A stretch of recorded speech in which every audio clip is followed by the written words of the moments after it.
In my welcome this morning, I actually want to tell you the story about how we got here, because I think it is it's a good way to ground us. So, here at the San Francisco Foundation, we're engaged in this work with many different hats and lenses and ways across the region and to some extent at the state as well. We co-chair the Great Communities Collaborative along with Silicon Valley Community Foundation. We are grant makers in this arena. Fred Blackwell, the CEO, co-chairs our CASA process. And we are part of the Partnership for the Bay's Future. We are the anchor for that effort as well. And you know, as we were, this is now more than a year ago, as we were having conversations, there really was a bit of an echo chamber going on.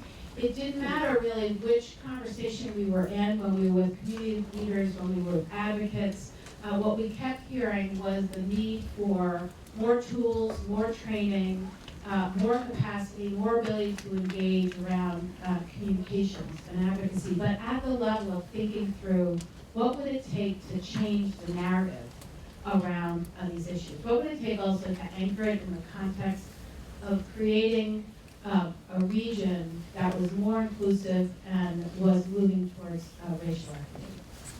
And so in this discussion, we began talking quite a bit with folks from PICO and EBHO and Working Partnerships and NPH to think about, well, what could this look like? And how could it work in a way that would really be engaging folks in the field who are doing this work every day? And we were lucky enough to know that there was interest over at the Hewlett Foundation in thinking about their entrance into housing and work at a regional level scale. And so they agreed to be the first funder of the effort, and then we were lucky enough to also gain support from Chan Zuckerberg Initiative and soon also from the Ford Foundation. And we're doing this work in a different way as funders, which is to say we've identified NPH and that team, you'll hear from Alina in just a moment, as really the anchor organizations for the work. And then they are working along with PICO and Working Partnerships and EBHO. And then there's a collaborative table of organizations that are going to be engaged along the way to figure out what kind of larger trainings are needed, what are we learning as people pick up the tools and are using it every day, whether it's in a campaign to bring a new affordable housing development, or whether it's in a campaign to increase protections for tenants, or whether it's in the everyday work that people are doing in organizing. So what are we learning day by day? What does that tell us about additional research? What does it tell us about new tools? What does it tell us about how messages and frames will resonate? And then that group will continue right over the next year or so to figure out the next steps and to stay engaged and bring additional trainings and tools to all of you and beyond. So today really is the bigger launch of that work with this training. And again, we are just super excited to have you all here and super excited to be engaging in the work together. Now, just for the particulars, if there is an emergency, these green exit signs are the places to turn to, and there'll be staff from the foundation helping you get out of here if needed. Bathrooms are behind me to the left and then on your right. And I think that's the basics for being here today. And I want to turn it over to Alina, and I want to thank you all again for being here and to welcome you to the day on the train. Thank you so much, Judith and the San Francisco Foundation for both hosting us today and for their support. Hewlett, the Chan Zuckerberg Institute for really supporting this work. Judith covered a lot about, what the core of the project, our work over the next year will be. I just wanted to take a few moments to talk about how this workshop is really fitting into that work. You can see on your agendas, we have our workshop goals at the top about what we want to cover today. And I say we, of course, Amy and I are our esteemed presenters, Anat Shenker and Emmanuel, who are going to walk us through these objectives. The audience here is spanning some people who know quite a bit about the work that our table's undertaking, some staff who work in those organizations who started to hear from their peers who are sitting at the table, and then some guests who our table wanted to reach out to. So I wanted to acknowledge that people are coming into this space with varying degrees of understanding about the work we're undertaking and maybe varying questions about what your role is going to be here today and moving forward. So just to speak to that, because I know when I send some invites out, people say, listen, Cash, what are you asking me to do? We're asking you to learn. That's really the primary objective of today, is to come and be part of this learning process with us. For our table members, today's workshop, as Judith said, really kicks off our work. We're then gonna have our marching meeting where we get back to work and start talking about how we incorporate this, what new questions does it unearth for our work, what opportunities do we see, because all of these questions and thinkings and thoughts are gonna help us inform additional research that we undertake together. For our guests, don't worry, you're not on the hook for coming to regular meetings by accepting this amazing workshop invite. What you are on the hook for, Liz is smiling, she's the one who said this like that. Your role today is, as I said, learning, but also the organization who invited you today will ask you to be in communication with them, because they'll be sitting at the table doing that work, and your thoughts and feedback about what you learned today and what that looks like in your work is going to be instrumental to our coalition to really moving forward with creating a new narrative. One last thing I'll point out is at the top of your agenda, we have a definition of what does it mean, narrative shift. This isn't, we aren't just creating a new set of campaign messaging. We aren't just creating a set of talking points for one campaign. We really are aiming to create a narrative that is going to run through all of the campaigns we're working on and our day-to-day work to really make a difference for the housing justice frame. At our first meeting with the table, we actually took some time to think through examples of narrative shifts that have made an impact in our life. And I'd love just to set the stage today when we're thinking about how we apply what we learned today in thinking about what it means to shift the narrative. I'd love to ask if any of our table members can remember some examples about either what you presented as an example or what you heard, just so other folks in the room can start thinking in that way. It was a very engaging meeting. I know you remember.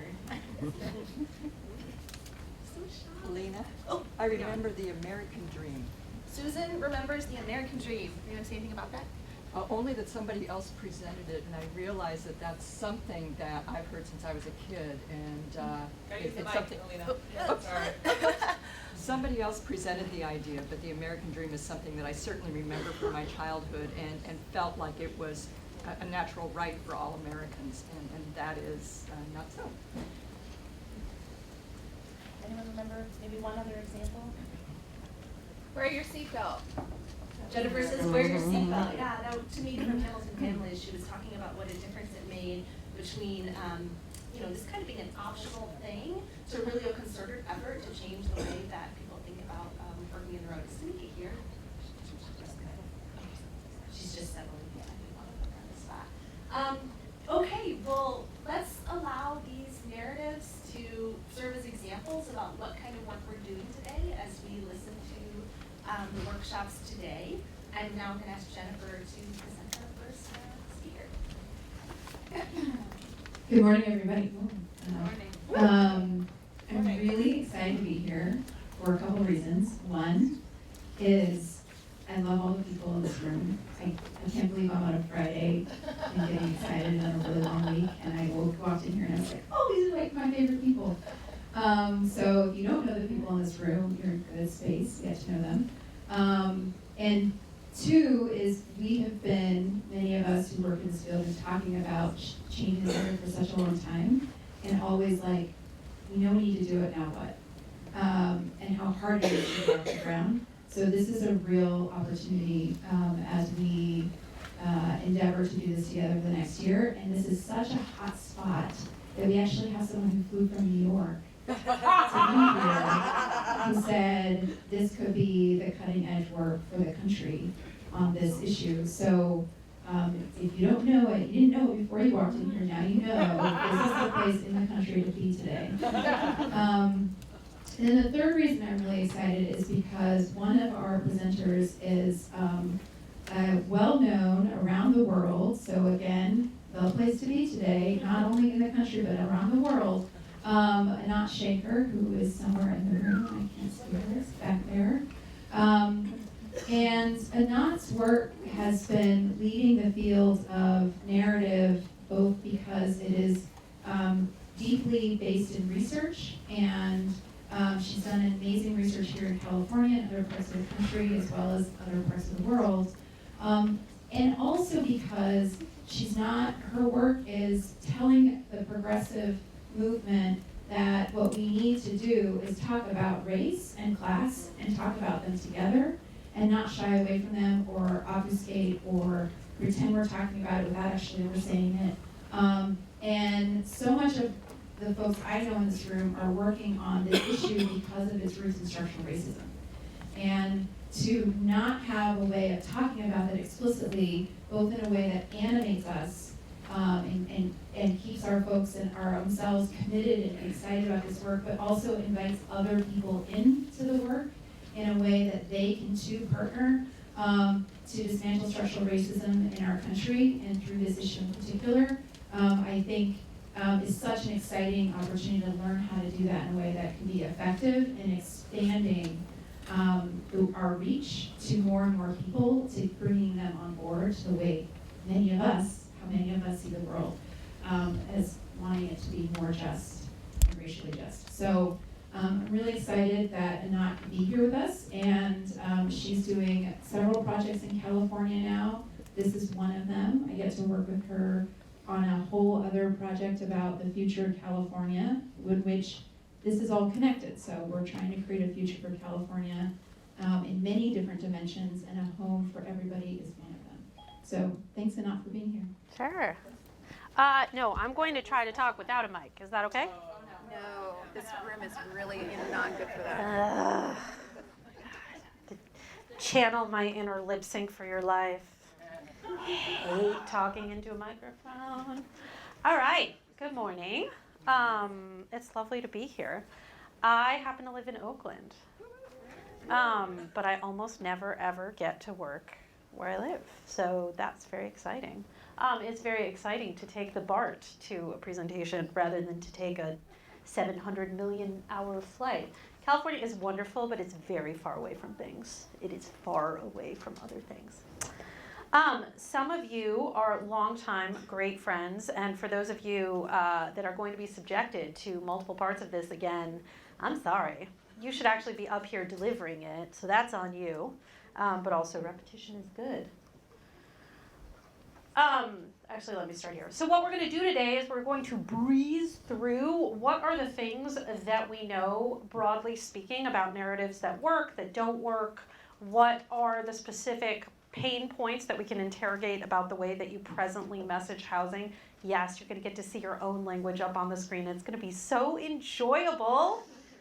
If you have feelings about me, I just would like you to remember who invited me here and direct those feelings toward the funders, where they belong.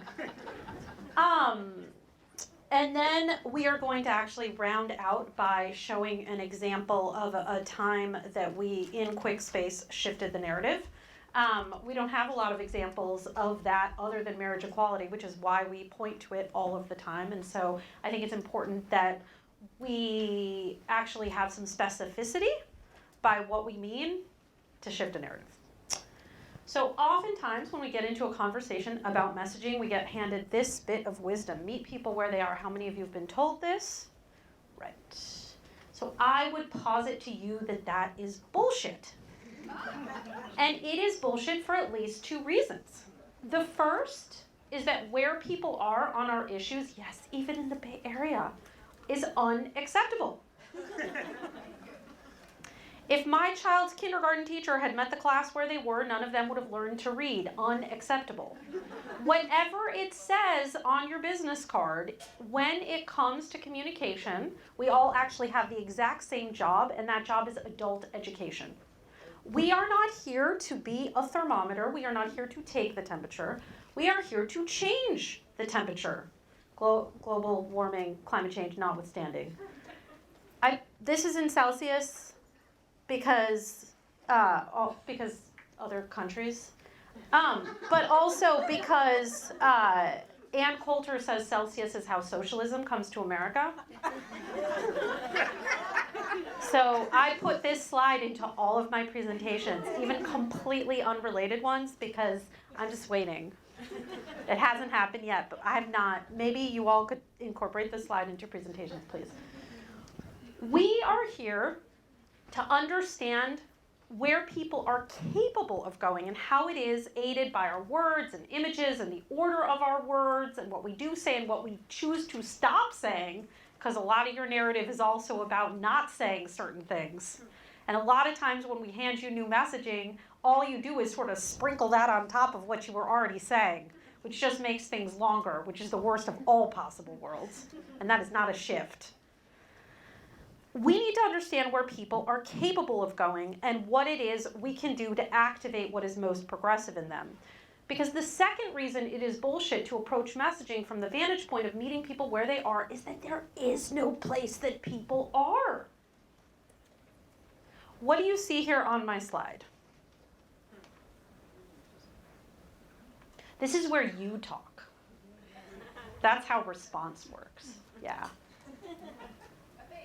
A face. What about the face? Two angles on the same face, right? A full-on and a profile and a full-on and a profile. What this is a visual metaphor to represent what the San Francisco Foundation would not allow, which was vivisection, which I'm sure I'm very good at. I haven't tried it, but there's no reason to believe I couldn't do it. It's a visual metaphor to show what is going on inside of our brains, which is that we are capable of perceiving the exact same thing from multiple competing angles. So people, for example, can believe that it is absolutely necessary to raise the national minimum wage to $15 an hour, and that's what people need to make ends meet, and at the same time believe that doing so will send goods disastrously out of reach and you won't be able to afford a hamburger.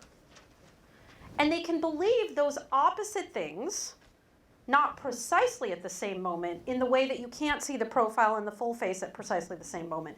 But they toggle between competing perspectives of, quote unquote, the way the world works, based on what is repeated most often and therefore comes to seem like, quote unquote, common sense.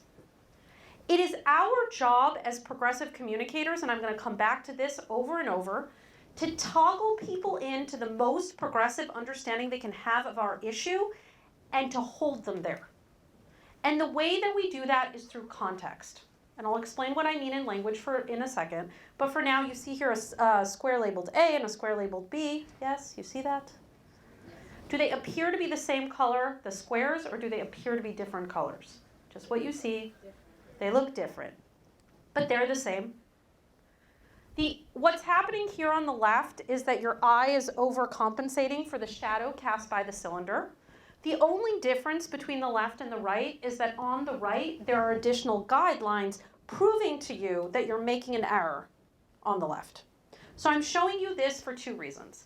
The first is that context matters. People do not hear our messages in some tabula rasa state. They hear whatever it is we're telling them, rooted in what they heard all their lives, what they saw on TV last night, that they do have a brother that's in the basement collecting food stamps, not doing anything, right? So they hear what we are saying to them through the lens of their own experience. And when our messages touch upon and reinforce a dominant cultural context of rugged individualism, they cannot work. The second reason I'm showing this to you is because these two lines here, this is my proof. That's my evidence. Those are my studies. Economists have assessed the conditions and they've determined that increased housing stock actually has incredible effects on the overall economy and increased, right? Facts. So does the presence of this evidence, this proof, make A and B on the left look the same color, or do they continue to look different? They still look different. Which is exactly how persuasive facts are, which is to say not at all. Not at all. This is where we've provided a separate room for the policy people to go be sad about their facts. The policy people, please rise, please go to the back room and have a moment. Facts bounce off of frames. Oh, there's no policy people. Oh, that's so reassuring. It's so good. Huh? You're crying back there.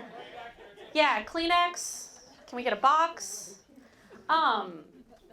Facts bounce off of frames. A more accurate descriptor of the human cognitive processing system would be, I will see it when I believe it. This is why people don't see racism. This is why people don't see sexism. Because when these acts of misogyny, patriarchy, white supremacy happen before their very eyes, they do not perceive it to be that because they don't believe that that concept exists. And so they discount evidence. People discount facts that do not fit inside of and reinforce their pre-existing frame.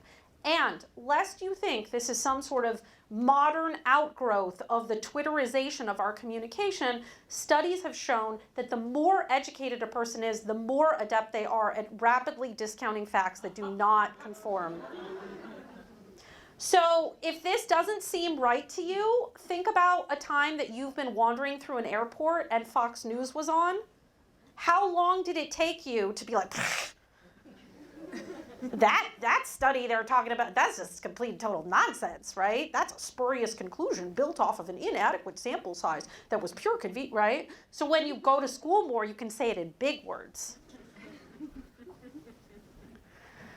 So the way that we reference context in linguistics is through the much abused and overused word frame. This is not a scary word. This just means that words occur in context.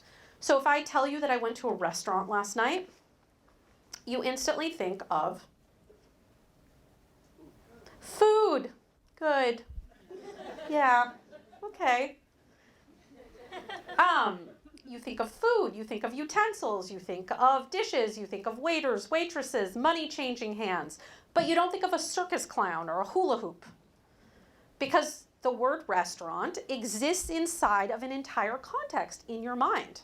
And indeed, we know that neurons that have been habituated to fire together over time, they form tight connections. And so when we talk about a restaurant, you actually produce additional saliva.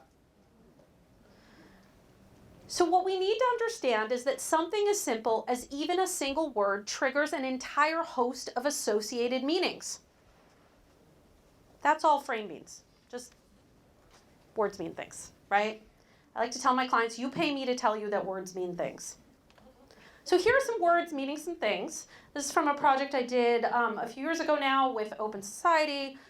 Here, what's going on is a representative sample of 1,500 US voters, and we are asking them their overall opinion in blue, favorable, dark blue, very favorable, yellow, unfavorable, orange, very unfavorable. How do you feel on the left about prescription drug companies, and on the right about prescription drug corporations? Now, on the face of it, we would say that a drug company and a drug corporation is the same thing. It's the same thing.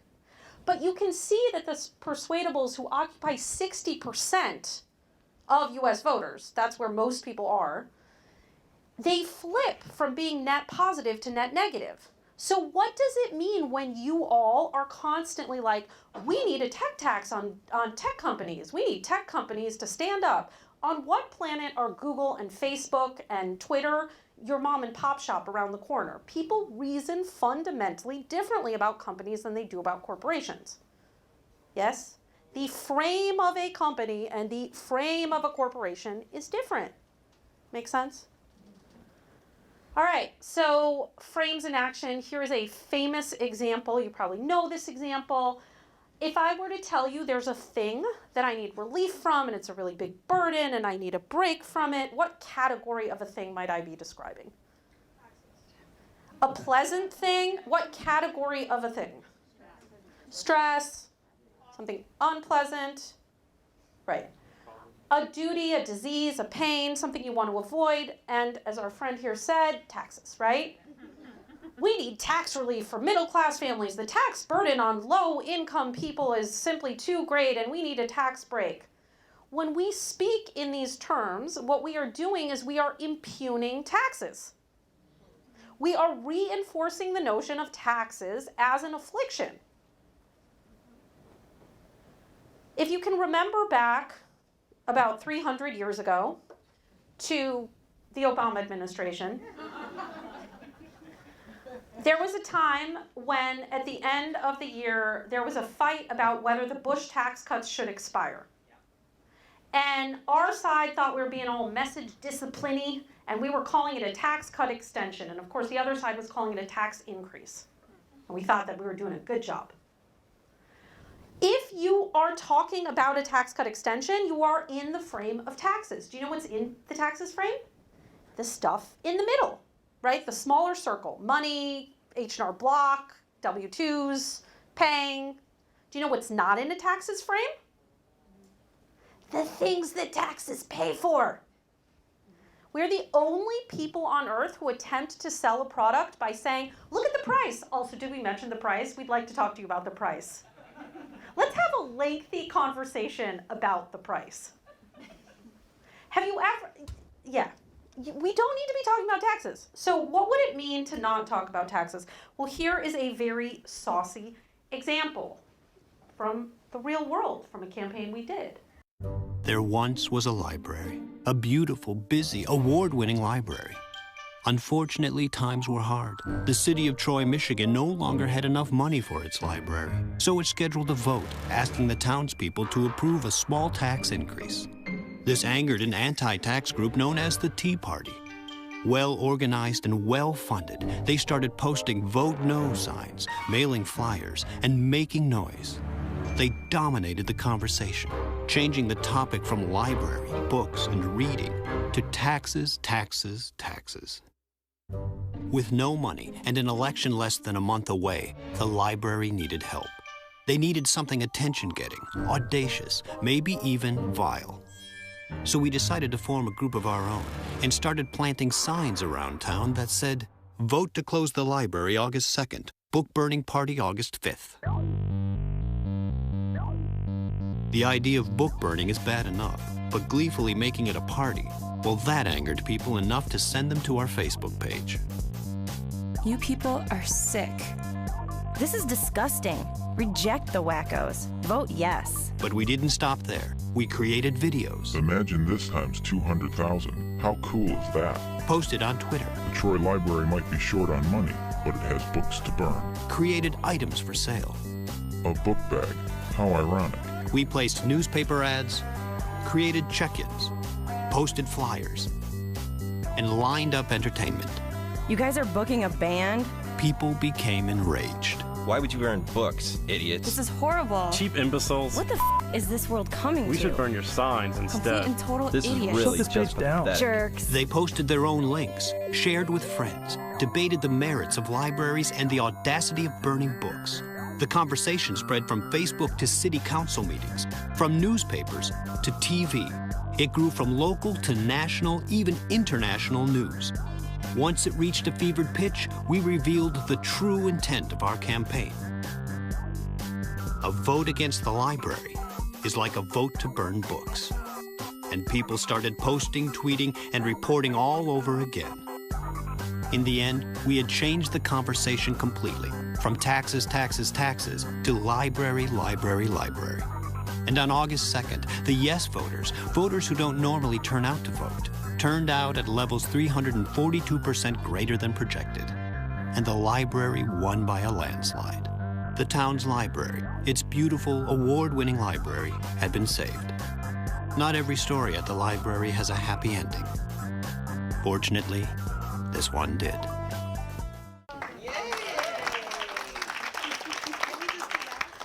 Can we just do that? It's probably a little hard in the like fake news era to, but we can talk about doing that. Yeah. But I can tell you what you can stop doing. You can stop bending over on their, this does increase economic whatever. You can stop having their conversation. Because every time you agree to do that, we're going to come back to it. You just reinforce the idea that what we should care about is does it or does it not grow GDP. You keep having their argument for them, and they are very grateful to you. They thank you. So here's another example, the way that we talk about wages. So there are two dominant conversations about paying people. There is from our side, there is the deserve a raise, hard work should be rewarded, outside of California we can't survive on 725. Think for a moment about the phrase hard work should be rewarded. What that suggests is that I'm walking down the street and I see my paycheck and I'm like, yay, paycheck, goody. Where does the money come from to pay people? From the workers. From the work that they do. It's very sad in how many progressive rooms people are like, from customers, from people who buy things. I'm like, wow, they got to you. They did, they got to you. You don't pay somebody $7.25 an hour unless you earn $7.26 minimum off their labor. That's just capitalism, right? That's just capitalism. The money to pay people comes from the work that they do. And the problem with this, we deserve a raise, hard work should be rewarded, is that it forces us into the position of supplication, where we are saying, please, Mr. Boss Man or woman, but usually man, pay us more. And if he or she, but usually he or they, does, then they're nice. But if they don't, then they're not nice. And that's it. And we have tacitly lent credence to the idea that the money to pay people comes from the magical money pockets of the magical quote-unquote job creators.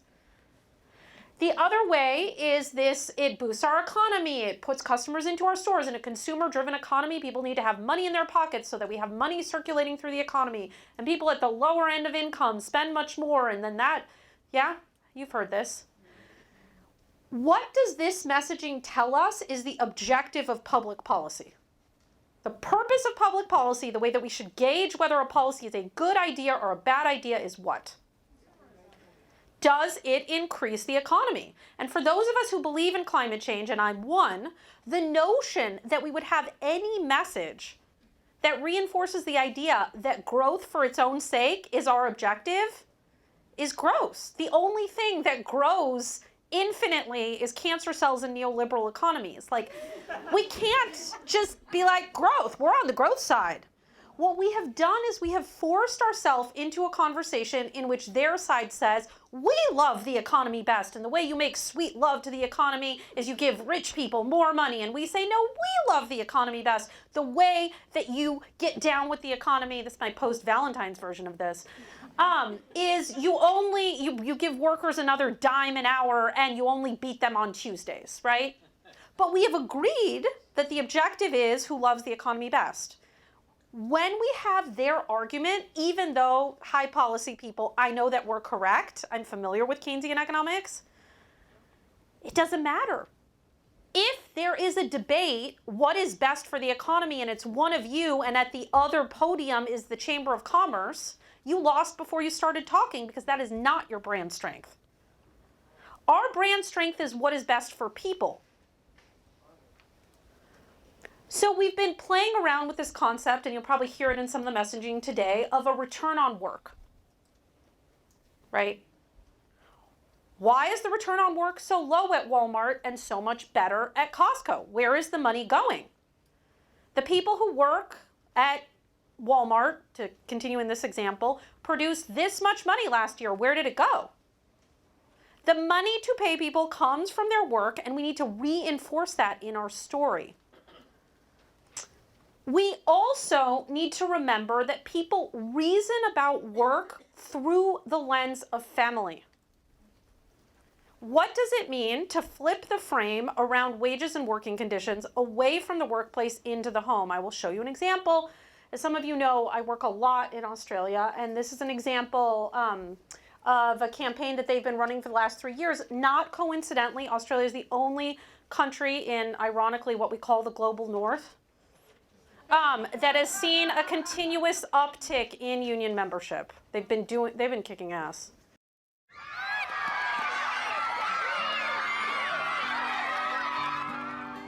All right, look at the camera, honey. Hold your ribbon up. Where's your mum, sweetheart? The boss made her work today. Don't you think it's time? Yeah, but the bank won't give us the loan, Dad. It's Tony's job. They've still got him on a short-term contract. More and more, the demands of business are eating away at the basic rights unions have won for all of us. Geez, you must be raking it in with all these extra hours you're doing. I hope they're paying you. Listen, Why don't you say something? Have you met my boss? That's why unions are standing up for a better life for all workers and their families. So other than the unbearable whiteness of Australia,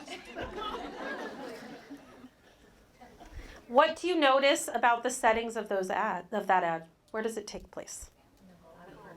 At 0 workplaces. How many of you remember a few years ago when there was a BART strike? Yeah. How many of you remember how mad people were about it and how unsupportive? Yeah. How many of you remember that when you would see posters, it would be a person, the BART train driver, pictured next to his BART train in his BART uniform? So as a commuter, I'm looking at that picture and I'm trying to go to my job. And you're showing me a picture of a man at his job, which is a job I do not do. And that is why I'm stuck on this side of the bay when I need to be on the other side of the bay. So you show me a picture of him at work, the thing that differentiates us, right? I'm not a BART train driver. I'm not a school teacher. I'm not a nurse. I don't do construction. Those are the things that differentiate us. I do, however, go to after-school events at my kids' school. I do have birthday parties. I do have contentious conversations with family about money. Those are things that we all share in common. So the union shows a picture of the BART train driver next to his BART train being like, here's why I'm not driving that train. Instead of showing him in his life, which is the reason why he is striking, right? Coaching Little League or hanging out with his family. I don't know the guy. So whatever is actually true about his life. Yes? Work is actually what differentiates and separates us. Further, when we talk to people, they tell us continuously, I work for my family.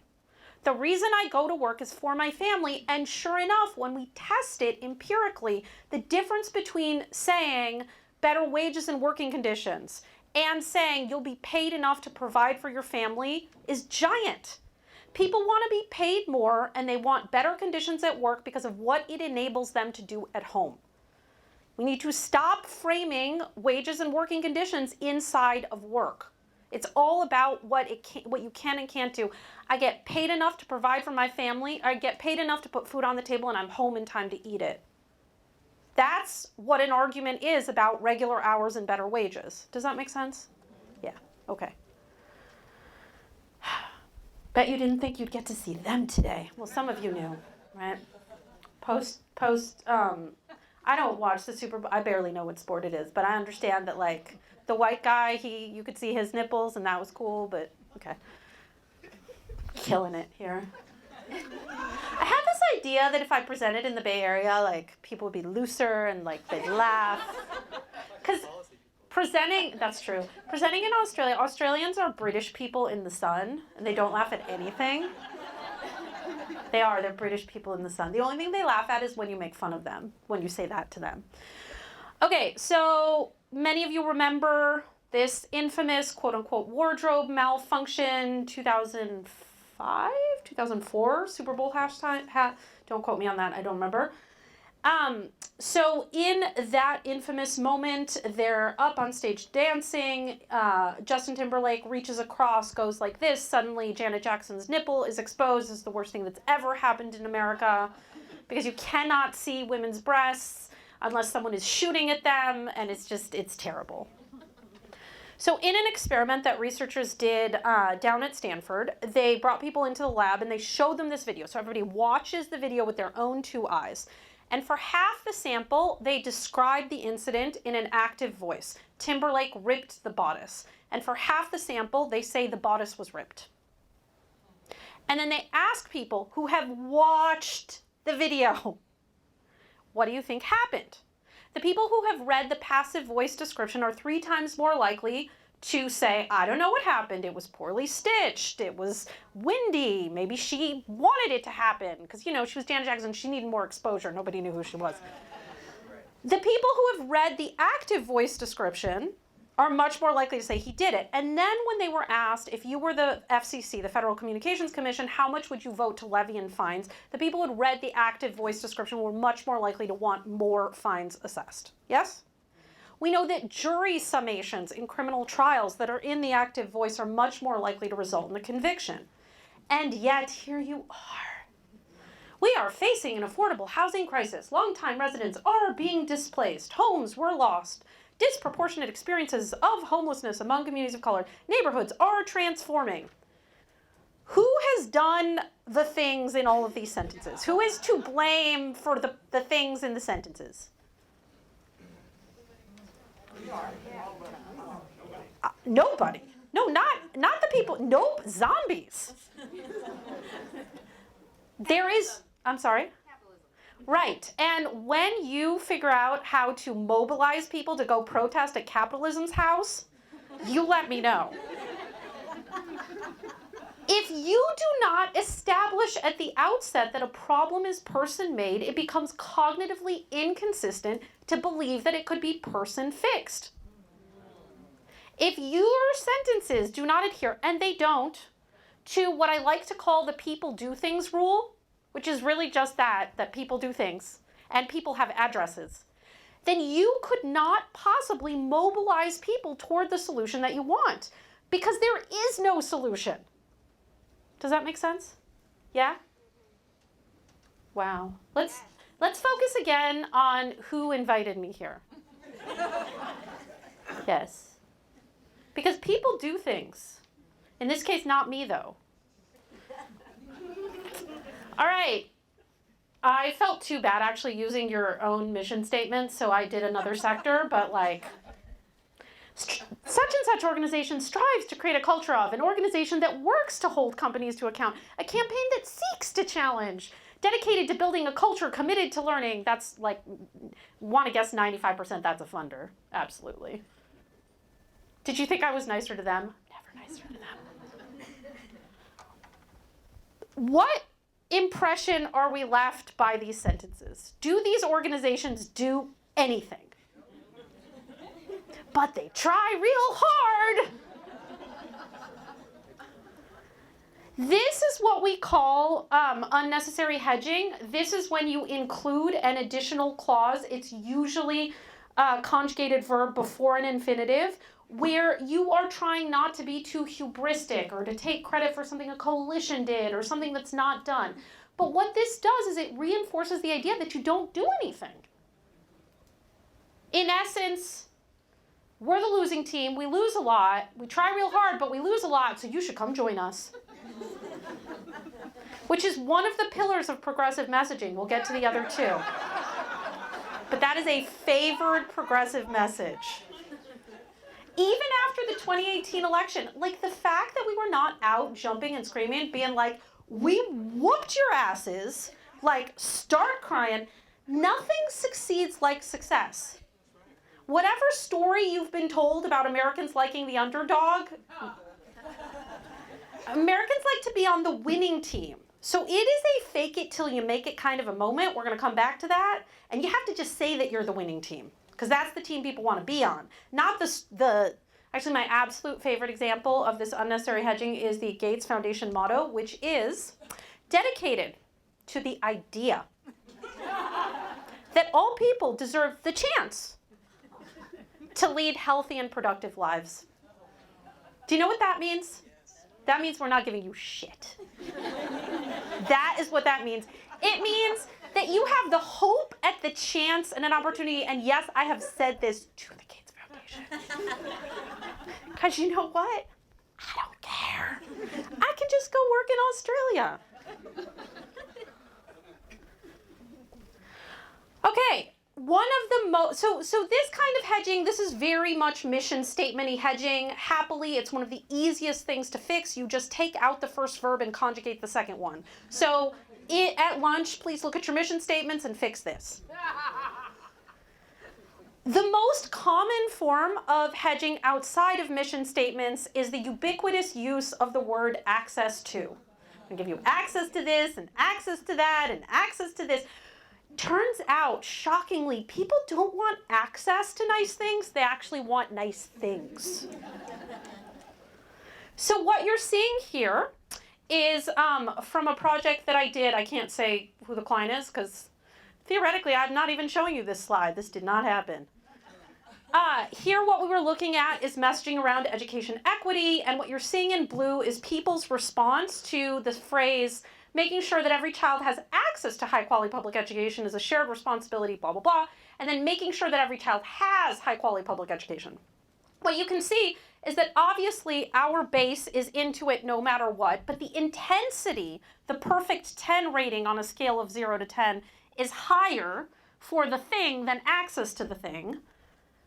And for the persuadables, both the intensity and the overall is stronger, and even among our special separate sample of teachers also.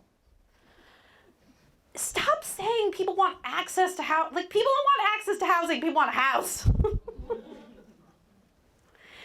The only time it actually makes sense to talk about access is when we're talking about things like certain medical procedures, like abortion, which not everybody actually needs, right? You want access to abortion, but you don't want access to education. You want education, yes? So, also, another little lunchtime project for you.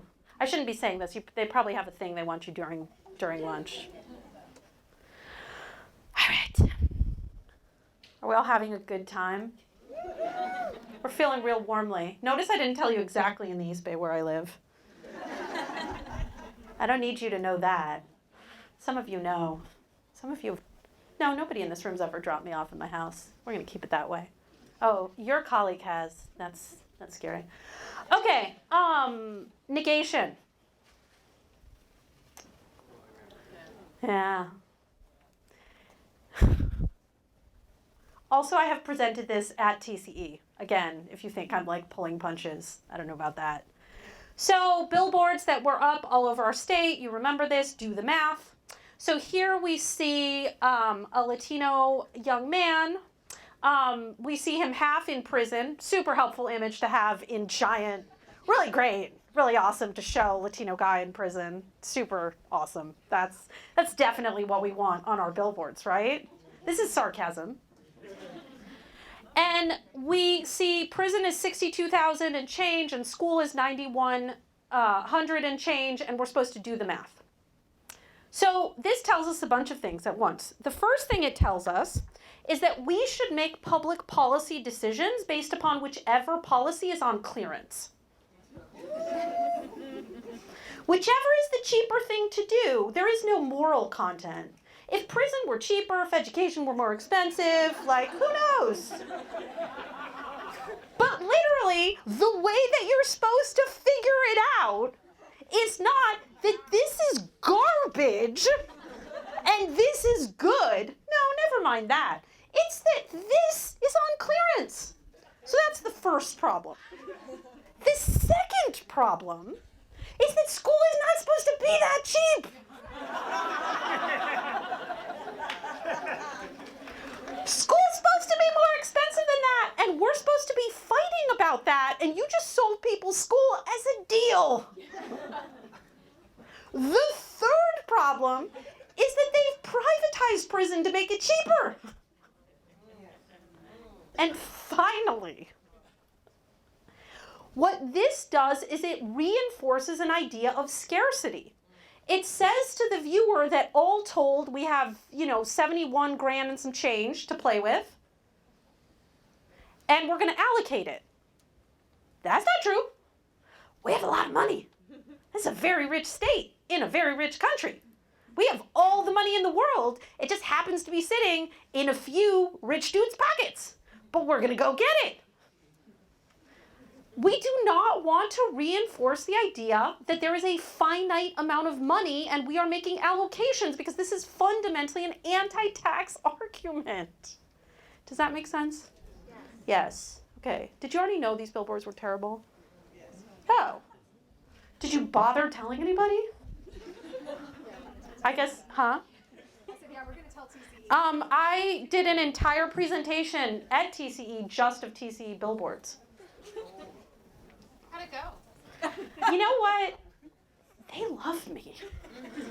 Like, it's very strange. I mean, maybe I think that they love me. But that's really all that matters. You have to make your own reality. Because this present reality is not that great. And you have to detach from it a little bit. So inside of my head, I'm doing really well. So there is a sort of very literal form of negation that we engage in. We do not have this. This is not happening. We do not have that kind of negation where we just reinforce the opposition's frame. But then we have this sort of more subtle form of negation where we just continuously are talking about what we oppose. All the time, right? So no more drug war, end mass incarceration, stop climate change, don't do this. A few years ago, you'll recall, we had a campaign across the ocean with a bunch of people who were saying, Brexit, Brexit, Brexit. And then a bunch of people who were saying, no Brexit, no Brexit, no Brexit. And then sure enough, people Brexited. Because 100% of people were saying Brexit. How many of you have kids? How many of you have ever been to the swimming pool with your kid, right? So a competent lifeguard, if a child is running, a good lifeguard yells, walk. Because if you yell, don't run at a child, they will run. They will run for two reasons. Number one, defiance. Number two, you literally just yelled run at them. You need to tell people what you want them to do and not what you want them to stop doing. You need to tell people what you are for, not what you oppose. What you oppose has plenty of airtime. It's very well funded.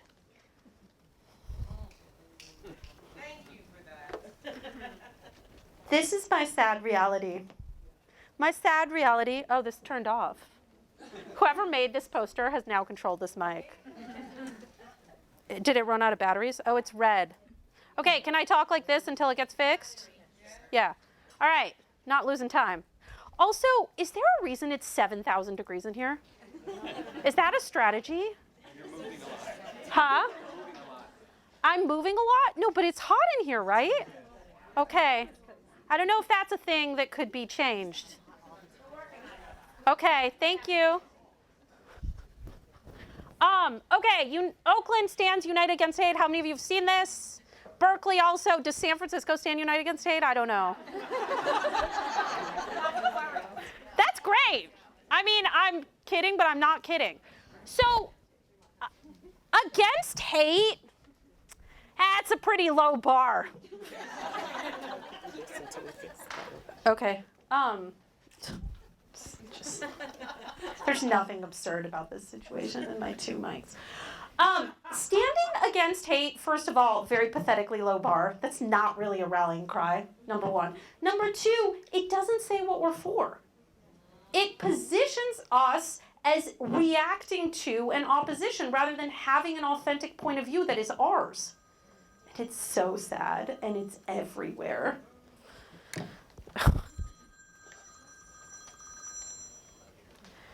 In short, I told you that there were three messaging pillars of progressive messaging. The one I told you we're the losing team, so join us. This is our other favorite thing to do, which is, this is the Titanic, would you like to buy a ticket? This changed. The climate is on fire, it's a crisis, it's the end of the world, right? The housing, the homelessness, it's all over, it's a crisis. Everything is terrible. The world is on fire, everything is garbage. And that's accurate. That is truth in advertising. Believe me, I told you, it's not that I'm not unaware of reality, I definitely am. I just choose not to pay attention to it because I want to win. There is an old canard about relationships. You can choose to be right or you can choose to be happy. That applies to progressive messaging and campaigning. You can choose to be right, you can choose to be happy, and by happy, I mean win. So when we tell people this is the Titanic, what data show us is that our core opposition, especially in a place like California, most especially in a place like the Bay Area, our core opposition is not the opposition. There's not really that much that is enticing about the opposition's arguments, even in places very far away from this one. Our core opposition is cynicism. It's not that people don't think our ideas are right, it's that they don't think our ideas are possible. And when we emphasize and we double down and all we talk about is the magnitude and the size of the problem, it is a perfectly logical response to say, I'm just going to sit here and watch the end of the world in high definition. Since it's fucked, right? I've been working with a coalition that's fighting Amazon up until yesterday. It was a foregone conclusion that Amazon was building HQ2 in New York. Nothing is a foregone conclusion, right? If you decide that it is, if you reinforce for people that things are the most terrible, horrible that they could possibly be, it's not that they don't want your solution, it's that your solution sounds insane and why bother? So this is an example from another study actually that we did with NextGen, which is a group here, but it was a nationally representative sample. On the left, having too many Americans, problem, right? Unable to earn good living, pollution, damage to our climate. By the way, damage to our climate, much, much more effective than climate change. Climate change has been used in a personified way so that it is now the agent. Climate change is making the sea rise. Climate change is changing the temperatures. In point of fact, you cannot pass laws about climate change. You can pass laws about human behavior, right? And so damage to our climate, again, in that agency space, suggests a human actor.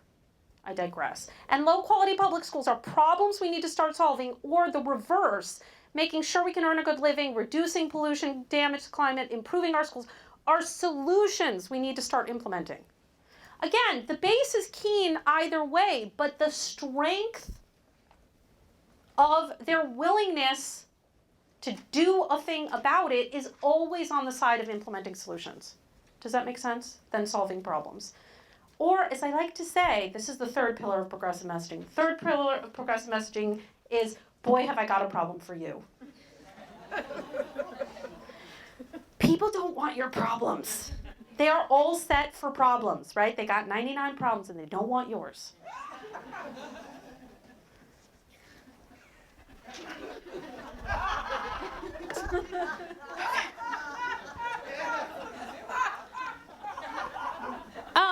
I can't, there's no more clothing I can take off. It's very hot. It's very hot, this room. Cold air is coming. Is that what's happening? Is that the metaphor you're using for me? Thank you. So another way that we unconsciously deliver packets of information to people is through the use of conceptual metaphor. Now, these are not the metaphors that you were tortured with once upon a time in English class. These are metaphors that occur at a level of speech that is beyond our conscious awareness. So when I say, you know what, her presentation just really flew by me. I couldn't grasp what she was saying. It's because we have a metaphor in English of ideas being like objects. And in fact, we have a more precise instantiation of that metaphor where we say, I'll have to chew that over and I couldn't swallow her argument, right? Because we have a more precise example of ideas or objects where ideas become food. So here is an example again from those same researchers that did the passive voice work that I referenced. They brought people into their lab and they described for them a town and they presented factual information about crime in that town. The murder rate was this, the assault rate was that, and they presented information about the change in crime. So in year X it was like this, in year Y it was like that. For half the sample, they primed them with a metaphor that likens crime to a virus. You can hear that in language like crime is spreading, or it's infesting our streets, or it's plaguing, yeah? But only one sentence. I'm just giving you multiple examples of how we use that metaphor. And for the other half, they expose them to, strictly speaking, it's not a metaphorical model, but it doesn't matter, to a priming sentence that likens crime to an opponent, right? Fight crime, beat back on crime, get tough on crime. But everybody got the same factual information about rates of crime, oh, thank you, in their town, in this town. And then they were asked, if you were on the town council, what would you do? The people who had seen the virus language were much more likely to come back with preventative solutions. They would say, oh, I would do an after-school program, or I would try to, identify what the key factors were. The people who saw the opponent language were much more likely to want mandatory sentencing, tougher sentencing, and 3 strikes laws. Then they were asked, that's very interesting, upon what did you base your recommendation? And basically 100% of the people in the sample said, I based my recommendation on the facts, the data, which again was identical for everyone involved. And then when they were asked, oh, what data point in particular stood out to you? The people who had seen the virus sentence were much more likely to recall, because they no longer could look at their paper, a positive statistic. Oh, the assault rate went down from year X to year Y. And recall it as having been better than it was presented. The people who had seen the opponent language were much more likely to recall a negative statistic. Oh, the murder rate was this, and recall it as having been worse. So it's not just that the metaphor structured their perception of what crime is in the aggregate and their desired policy solution, it actually was able to manipulate their factual recall, right? But we all want to believe ourselves creatures of reason who make judgments based on the information before us. We only actually know what we think that we think. That's really all we can know. Yeah? Most of thought, it depends who you ask, between 97 and 99% of thought is not conscious. So the reason that you feel the ways that you do, that you come to the conclusions that you do, that you favor the policies that you favor, you actually don't know why. You think you do, but you do not. And that's true for all of us, right? Except me, of course.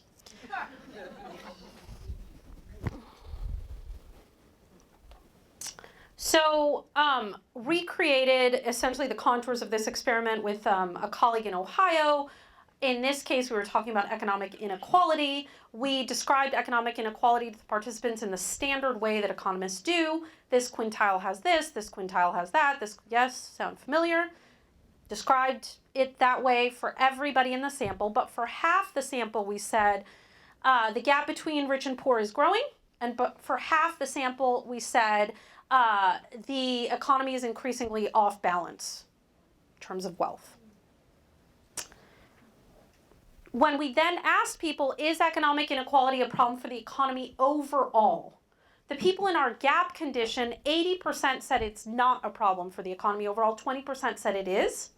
And the exact reverse proportion was true for our off-balance people. 80% said it is a problem, 20% said it's not. So why would it be that if you presented the notion, oh, these pictures are reversed. I'm so sorry. Wow. That's the gap picture. That's the off-balance picture. Sorry about that. That must be really confusing. Just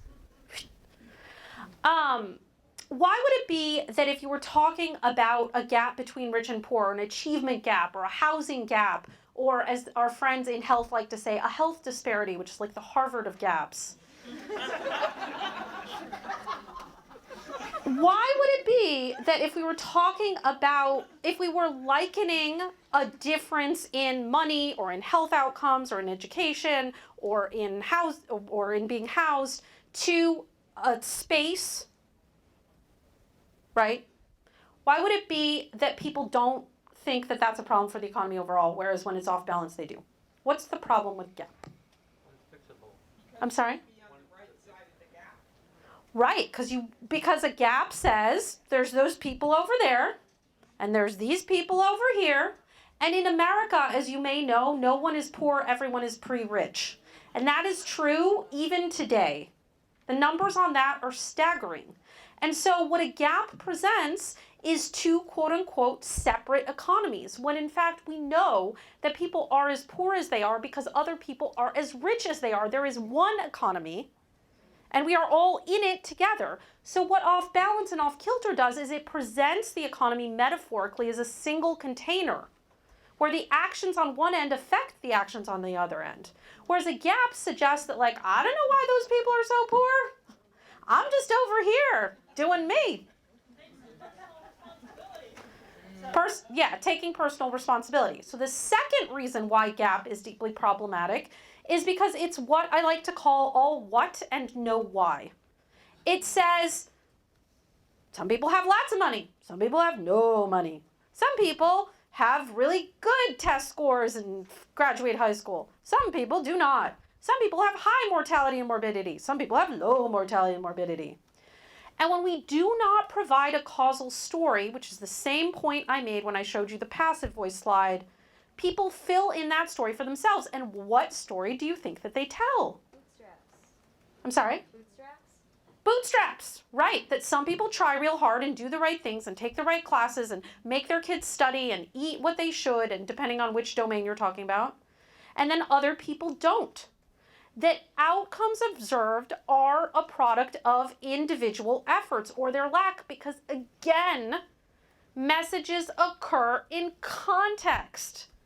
And the overarching story that we are all subjected to is a story of America's a land of opportunity where we can all make it if we try hard enough. AKA bootstraps, AKA Horatio Alger, etc., right? It has many forms. When we talk about being off balance, it suggests a system that is not okay and that is going to ultimately be harmful for everyone involved, regardless of where you are in that system. Does that make sense? Housing. What metaphors do you all use? What metaphor do you think this image depicts? Right, housing as a commodity. What are some examples? This is a hard question, so if you can't get it, it's okay. What are some examples of sentences that you all use that reinforce the idea of housing as a commodity? Housing is a commodity, housing units, housing stock, right? The supply of houses. Housing may be out of reach, it's in reach, we're putting it in reach.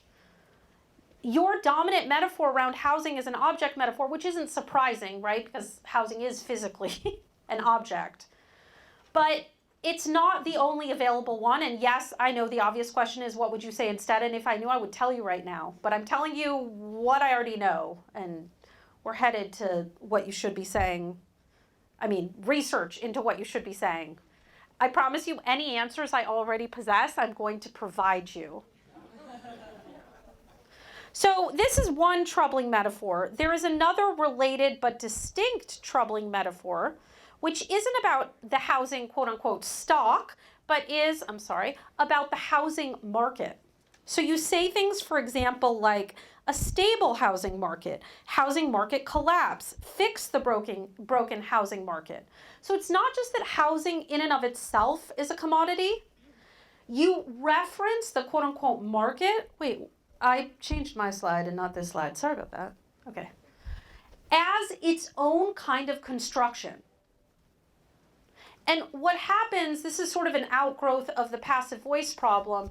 Almost all of your language does not suggest any deliberate human decision making, right? So our choice to deny people houses, our leaders' decision not to allow enough places to live.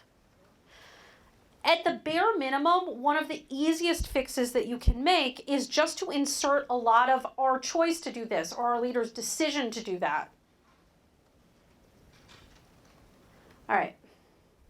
So I'm going to give you some answers now. Yay. And we're going to try to work them into housing best we can. So some of you know that I spent most of the last, 700 years, something like that, the Trump administration, working on this project that was sort of brought about by a UC Berkeley law professor named Ian Haney Lopez, who wrote a book called Dog Whistle Politics, which is about what you would guess it's about. And he came to me and we created this narrative project. We got on board with Demos, which is a national organization, does policy research, think tank.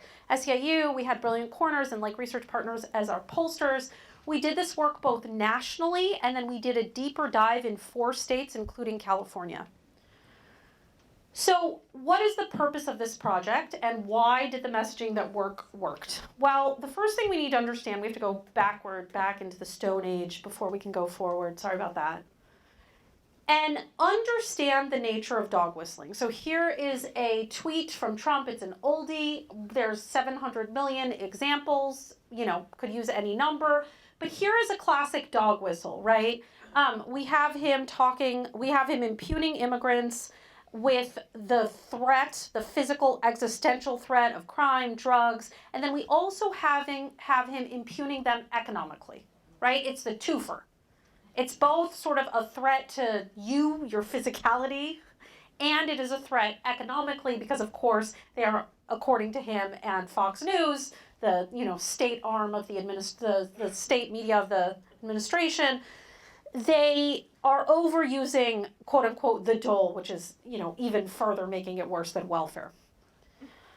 Lest we think this is a purely Trumpian phenomenon, I'm going to show you one of 800 million ads. This happens to be an ad from Minnesota, where we are treated to the kinder, gentler version of dog whistling from last cycle. This is what it looks like there. Okay, so I've lived in Minnesota all my life, and I want to be nice, but I have had it. It took me 2 hours to get home. Every highway's closed, there's potholes everywhere. Still don't have my license tabs.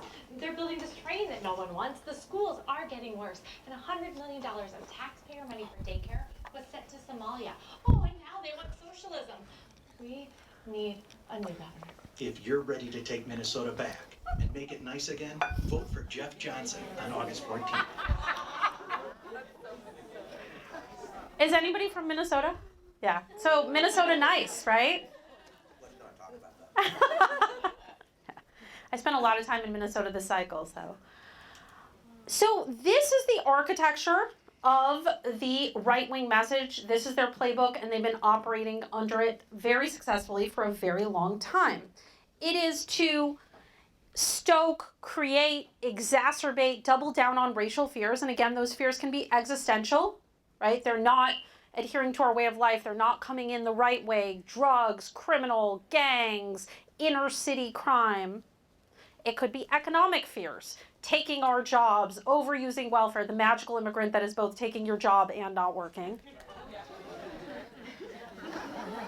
And while the effect of those fears is absolutely to create racial hatred and enmity and all of the attendant behaviors and policies, the core purpose, and this is really what it's important to understand, is to create a disgust with and a distrust of government.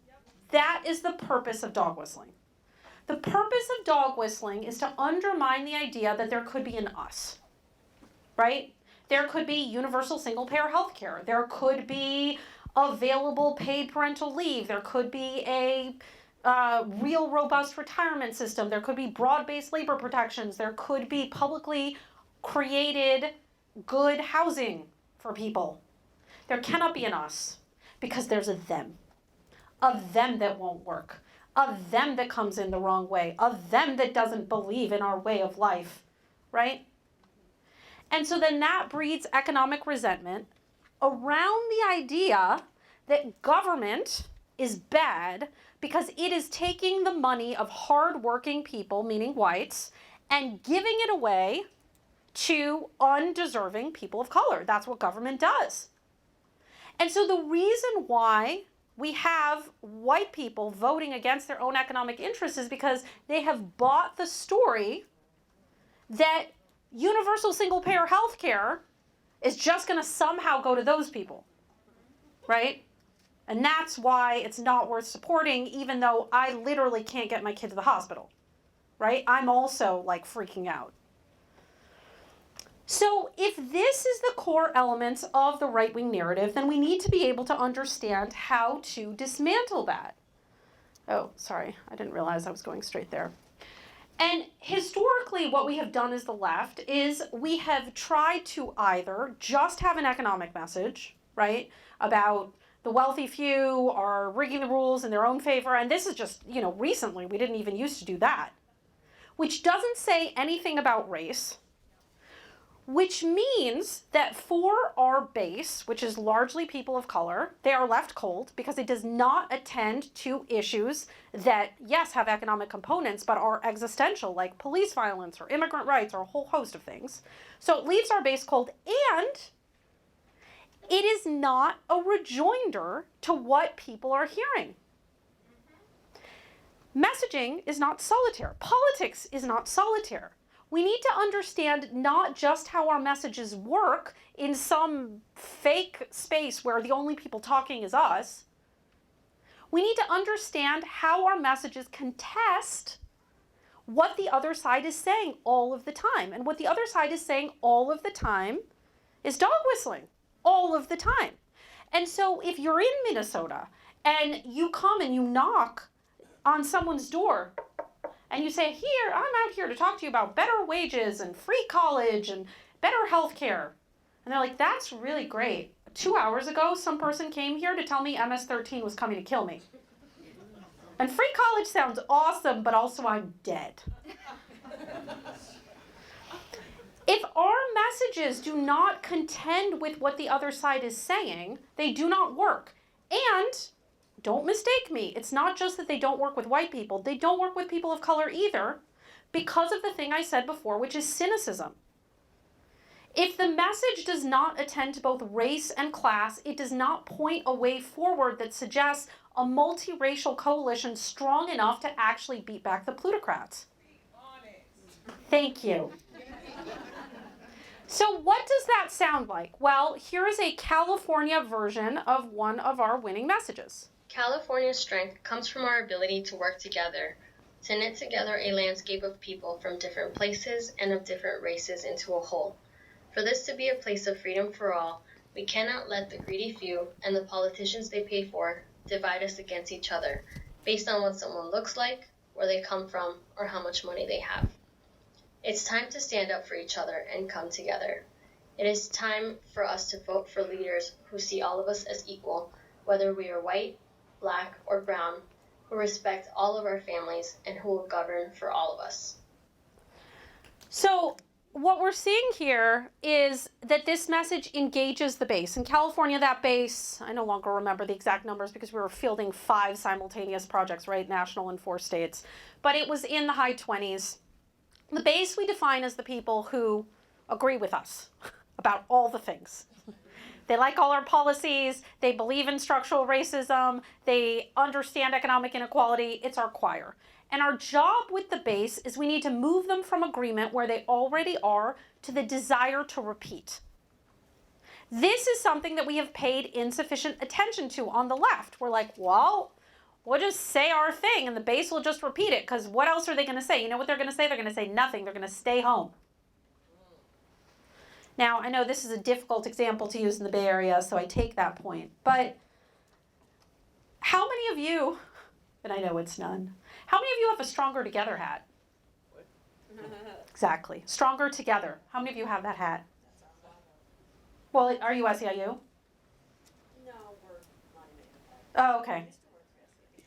So if you're wandering through the Central Valley or the Inland Empire or Kern County, and you see a sea of MAGA hats, and you're trying to figure out how does the world work and what is common sense and what do people here believe, and there is a sea of MAGA hats, and there is not one Stronger Together, which was the Clinton campaign hat, then the dominant feeling that you have is like, oh, this is what people here believe. This is how we vote. This is what's true about the world.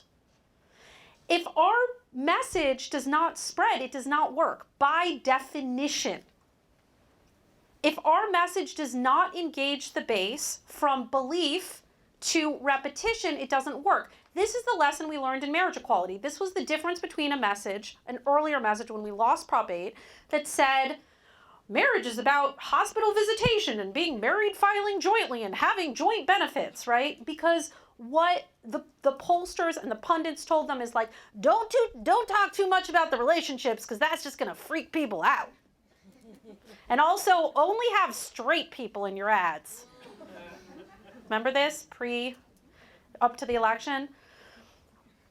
The only possible feeling about that from someone in the middle was like, wow, gay people must be freaky because gay people won't cast gay people in their ads.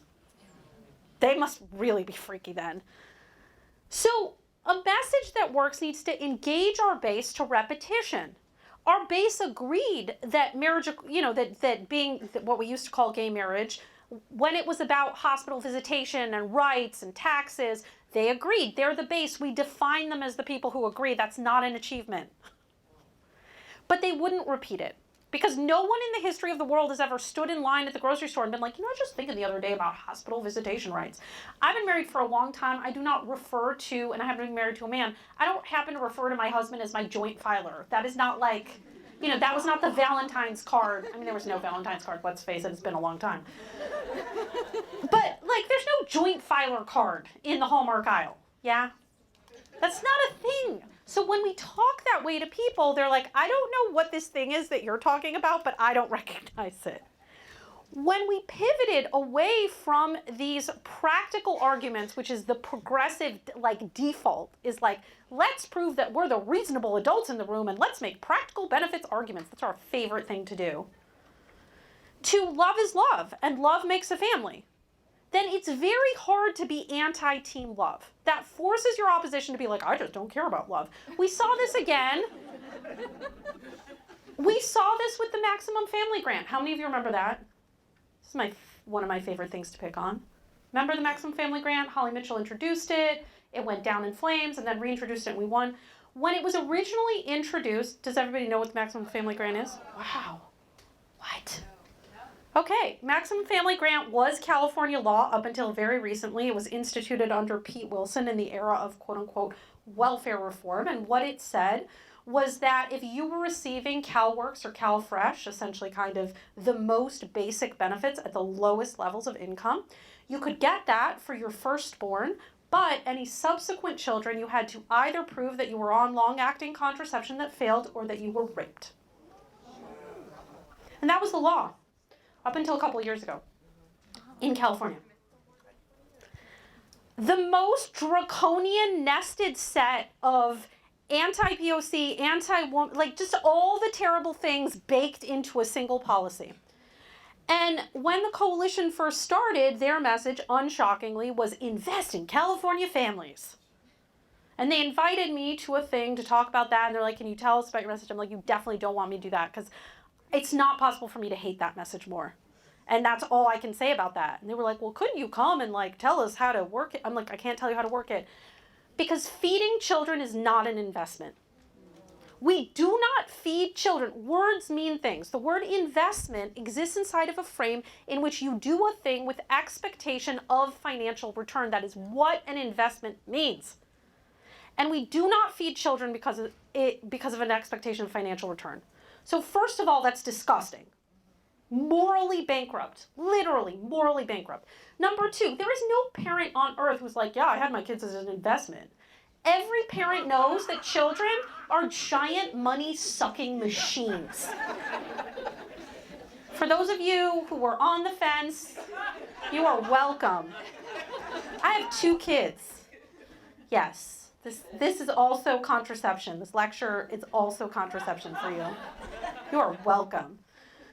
So that message doesn't make any sense. And the coalition was like, well, blah, blah, blah. And then they had a meeting with some legislator that was on the fence. I don't remember from where. And the legislator said to them, you know, I'm a little confused about this policy because there's a bunch, you know, this was the surplus and everyone was sort of coming hat in hand and being like, do this, do that, do this, do that. And they said, you know, this maximum family grant thing, all of the studies that we've seen shows that there's absolutely no return on it, right? These are the poorest of the poor Californians, and we're talking about essentially kind of a $50 food increase. We've never seen that move anybody off of welfare. And then there's this other policy, which was, I don't remember if it was a change to the earned income tax credit or some kind of state bump, but something affecting people that were right on the margin. They're like, and actually the studies show that you know, takes people off of needing programs. So I don't really see how this is a good investment. And they were devastated. And I said, listen, you told them to think of this as an investment. And it's not a good investment. It is not. Because it's not an investment. Feeding children is not an investment. So what do you say about that campaign? You seize the moral high ground and you say, I believe all children have rights. Do you believe all children have rights? Assembly member, it's confusing to me. Why do you believe that only firstborn children have rights? I believe all children have rights. Do you have an issue with all children having rights? And then you do a clever implementation with sibling rivalry, right? In the Central Valley and the more religious parts of the state, you do Cain and Abel, you do Jacob and Esau stealing the birthright, you do ads with a mom being like, don't make me pull this car over if you kids stop fighting, right? Like you play on all of the sibling rivalry. You get younger siblings whose older siblings are members of the legislature to write letters being like, and you publicize that being like, just because mom always loved you best, like doesn't mean you need to do this. You seize the moral high ground. That is what you need to do. You need to seize the moral high ground and provoke your enemy to attack you, because that is how you win in guerrilla warfare. Okay, so that was the first message. Sorry, I digress.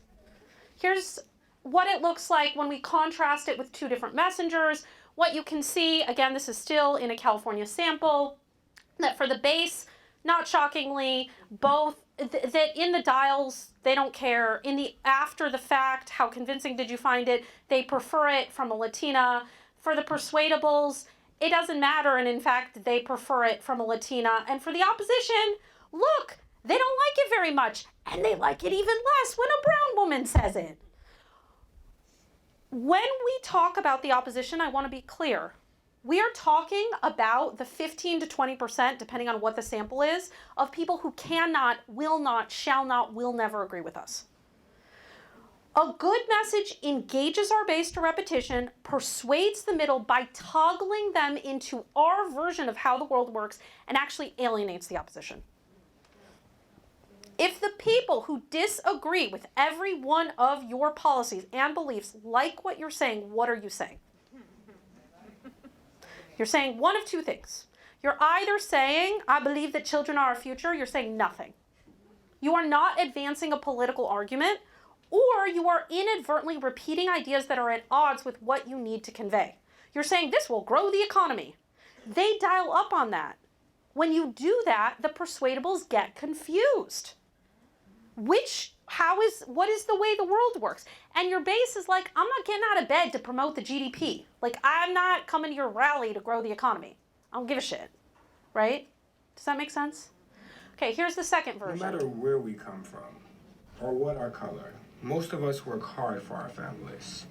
But today, certain politicians and their greedy lobbyists hurt everyone by handing kickbacks to the rich, defunding our schools, and threatening our seniors with cuts to Medicare and Social Security.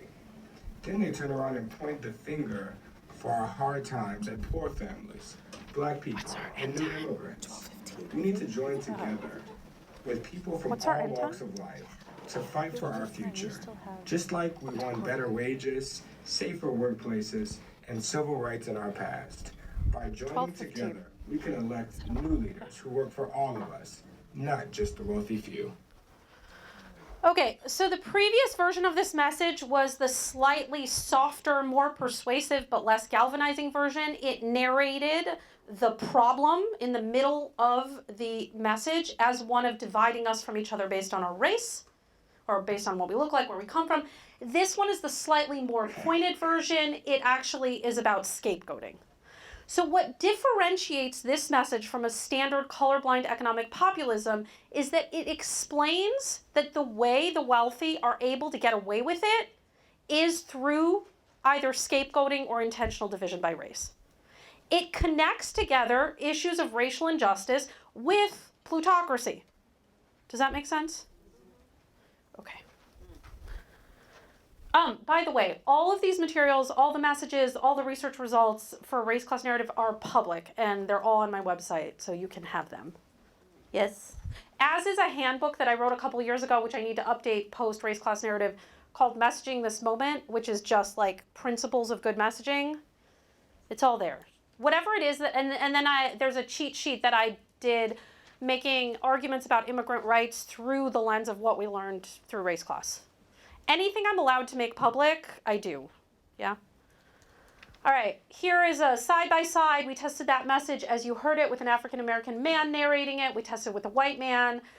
What you can see is that this is a little bit, we did take a bit of a strongly convincing with persuadables. That's unusual. Usually where we take the dive are the people who tell us they can't see race, but they can hear it. But again, the messages that work regardless of narrator, right? The frames that work are working, and the notion of further alienating the opposition is just icing on the cake. Because what that does is it draws a line in the sand between our coalition of support, our base and persuadables, and the base is more likely to want to repeat it and more excited about it, and then those people who are the outliers. And in California, they are the outliers. And actually, one of the most interesting things about California is that although there was an opposition in terms of people who disagreed with all of our policy prescriptions, in the national sample and in Indiana, Ohio, and Minnesota, on these messages, the red line was like that. It's very hard to alienate even the opposition, even in California. It's very hard to alienate even the opposition in California. I like it better when they're like truly turned off. That is how I know, because if you want to touch a nerve, you have to touch a nerve. If you don't touch a nerve, then you work for Hallmark and you're not actually trying to get something political done. All right. In California, what we can see here is a direct side-by-side. This is what we call a forced choice question, where the person in the sample is asked, which of the following more closely represents your views?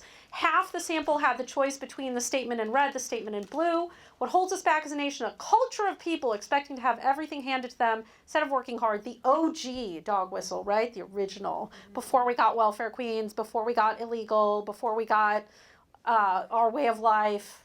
The original culture of people. Everybody knows what they mean by a culture of people who expect everything. They mean Swedish backpackers, and everybody knows that. So half the sample got either that or greedy special interests hold us back by damaging our economy by rigging the rules in their favor, the populist argument, right? And well, you can see that in California, this is not the national sample, this is the California sample. Of course we're winning that argument with the base. We define the base as the people who agree with us. We are losing it with the persuadables, which is 60% of voters. This is a potent story. But when we are explicit about race, greedy special interests hold us back, rigging the rules in their favor, while they divide us against each other by blaming black and brown people for our problems, that the way they get away with the plutocracy is through the division, is through the racial enmity. We win. Now, I'd love to tell you we're winning by 30. This is actual data from an actual project asking actual people. But we are jumping 8 points, and we have more heat with our base, and we're pissing off the opposition more. So really a threefer. This is the architecture of the winning race class message, cross-racial solidarity and insistence on joining together, and I mean this phrase, joining together across racial differences. That tested better than joining together in our communities. People are aware that we have racial differences. They got the memo. Not talking about it is not making it go away. In order to create a government that looks like us, reflects us, is made up of us toward the twin goals always of shared justice and shared prosperity and racial justice. So this is what that sounds like as a GOTV ad. No matter where we come from or what our color, most of us work hard for our families. But today, certain politicians and their greedy lobbyists hurt everyone. By giving kickbacks to the rich, defunding our schools, and threatening seniors with cuts to Medicare and Social Security. Then they turn around and point the finger for our hard times. At poor families, black people, and new immigrants. We need to come together with people from all walks of life to fight for our future. Just like we won better wages, safer workplaces, and civil rights in our past. By joining together, we can elect new leaders who work for all of us. Not just the wealthy few. United, we vote. United, we vote. United, we vote. Unidos, votamos. I won't go into the separate testing of that ad. It did really, really well, and we held it up against the Michelle Obama, Lin-Manuel Miranda ad in terms of what our benchmark was, and we beat them.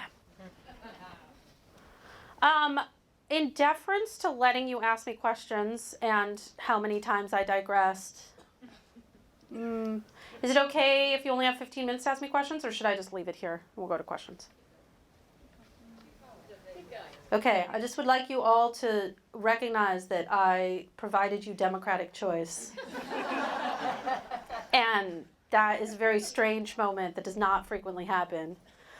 All right, so you do a whole thing, right? You do a whole research project, you spend a lot of money, you ask a lot of people questions, you do focus groups, you do dial testing, you do it nationally, you do it in states, you do an entire language analysis to understand what is the range of ways that people could possibly conceive of these issues. And then you produce a thing, right? You produce slides, you produce presentations, you do webinars, you go to 22 cities in 6 weeks. And you present this thing 70 times. Over and over and over and over and over and over again. In the last 14 months, I flew 84 times. Yeah, my life sucks. And still, if you want narrative shift, that's not enough. It is not the case, sadly, that even if you provide people the world's most beautiful and simple cheat sheets with a 100-word statement that's like, just say this. Do you know what happens? This is what they say to you. They're like, Anat, I'm totally incorporating the race class narrative because I took our messaging and I added whether we're white, black, brown every like few sentences. I'm like, oh, I'm so glad that that is what you think that that means. It's a fundamental reorientation toward the order of the message, toward how we narrate the problem. It's not just the adoption of better phrases. It's also that. So you have to actually do a creative implementation campaign. And I'm going to give you an example from work that we did. This is just one example in Minnesota last year. So Minnesota was one of our deep dive states. Minnesota is a very white state. However, it has what feels to them to be a very significant Somali refugee population, and previous to that, a Hmong population. There are some Latinos, and they have an outsized feeling of, they have a lot of feelings about immigration, like there's like 4 immigrants, and they're like, this is the biggest problem our state has. Yeah. I'm exaggerating in both directions. So the Minnesota coalition that paid for their state research, they were really like, no, we want to implement this. We want to make this the argument of the election because Trump almost won here, which was like unprecedented. He did incredibly well. They were super, super worried. They had a gubernatorial, they had 2 Senate races, they had a bunch of House races, and then they had the Minnesota legislature, right? So we came up with this branded campaign. This is the logo of it. It's the North Star Ascendant. It's hanging out with other stars because we do things together. It's this idea of a moral compass, and we named the campaign Greater Than Fear. Greater than fear because it is a thumb in the face of the opposition that is using fear. You saw the lady unpacking her groceries. They spent $1 million in Minnesota serving that ad to people, and that was only one sort of core ad. Their core argument was Somali and jihad and our way of life and so on. So greater than fear being a somewhat combative, like an intentionally sort of saucy response to what the other side is doing. Greater being the way that they reference rural Minnesota. In Minnesota, they talk about the cities and greater Minnesota, meaning outside of the cities. And we had a tagline because the issue with that slogan and the issue that I had to get over, and I was part of me and a colleague, Sharon Goldsvick, who works at Uprise, we created this together for the coalition that did it. It is a rejoinder to the opposition as opposed to an affirmation. So then in the tagline in Minnesota, we're better off together, we have an affirmation of what we're for. We have a light recall back to very, very beloved, iconic Senator Paul Wellstone, who died well before his time in a plane crash, who famously said, we all do better when we all do better. In the qualitative research that we did in the state, we were shocked at the number of people who remembered that. I don't mean political people, I mean randomly recruited random people who said that to us. So sort of a memory back to something people cared about and liked. And so we have this sort of 1-2 punch. We created shirts, we created buttons, we created trainings, we trained hundreds of canvassers. All of the community groups all agreed that they would do their door knocking under this Greater Than Fear banner, both physically, literally wearing it, and that they would use a greater than fear argument when they talked about healthcare, when they talked about childcare, when they talked about taxes, when they talked about whatever it was that they were doing at the door. And we trained them all to do it, and we did a train the trainers so that it was a uniform canvas across all of the C4 groups. Yeah? we created these posters. On the left, do you want to tell us about Hot Dish? Are you having flashbacks? This, for those of you who have not experienced Minnesota, this is a thing called Hot Dish. It's basically cancer inside of a Pyrex. I don't know what it is. It's like they open a bunch of cans and they like pour them out, right? We don't need that. You don't know what that is. Okay. It's very popular in Minnesota. You're making me look bad. Huh? Because you're black. Black people don't eat that. So I will have you know that there is now Somali hot dish. There is Mexican hot dish. There's Laotian hot dish. Like, this has become the newer folks in Minnesota have sort of done their own spin on this, which people assure me is now actually edible. That like I would not feel this way about hot dish if I'd had Mexican hot dish, which I think is probably just enchiladas. Let's face it. So these posters, we did billboards, we did posters in sort of distributed, this idea of pushing out of the snow. We did a targeted digital ad. It looked like this. In Minnesota, we know long winters. And we know how to dig our neighbors out of the snow. Because whether it's our first Minnesota winter or our 50th, we've all been there. So when certain politicians want to divide us and make us afraid, we know that means they've got nothing else to offer. We're onto them. There are lots of ways to be Minnesotan, and all of them are greater than fear. In Minnesota, we're better off together. Vote greater than fear between now and November 6th. So we initially ran the campaign under guise of nonpartisanship. We just were asking people to vote greater than fear, and we were not being more specific about what that meant. The calculus was that we wanted to change the decision architecture through which people heard political messages. So what the other side wants, not just in Minnesota, but globally, is they want people to receive messaging through the lens of scarcity, through the lens of resentment, through the lens of fear. And then whatever message they receive about an initiative or about a candidate or about an event or about an organization, they're supposed to process that information with those feelings top of mind. And our calculus was we need to give people a different decision architecture through which to hear other political messaging. So that when a gubernatorial candidate or when a senatorial candidate or when a whomever tells them their thing, they have a different thing top of mind. So what we learn overall about messaging.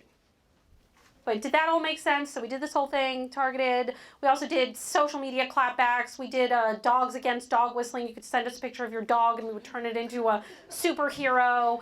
We did hot dish around the world. We did like a dog whistling bingo for the night of the debates.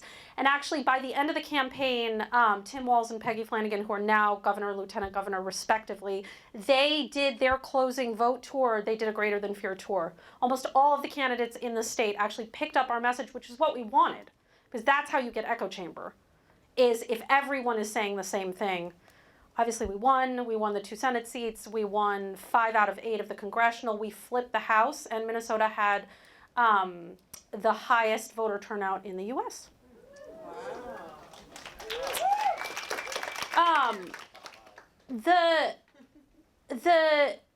The key thing to say, and I'm from Wisconsin, is that we also won in Wisconsin, right?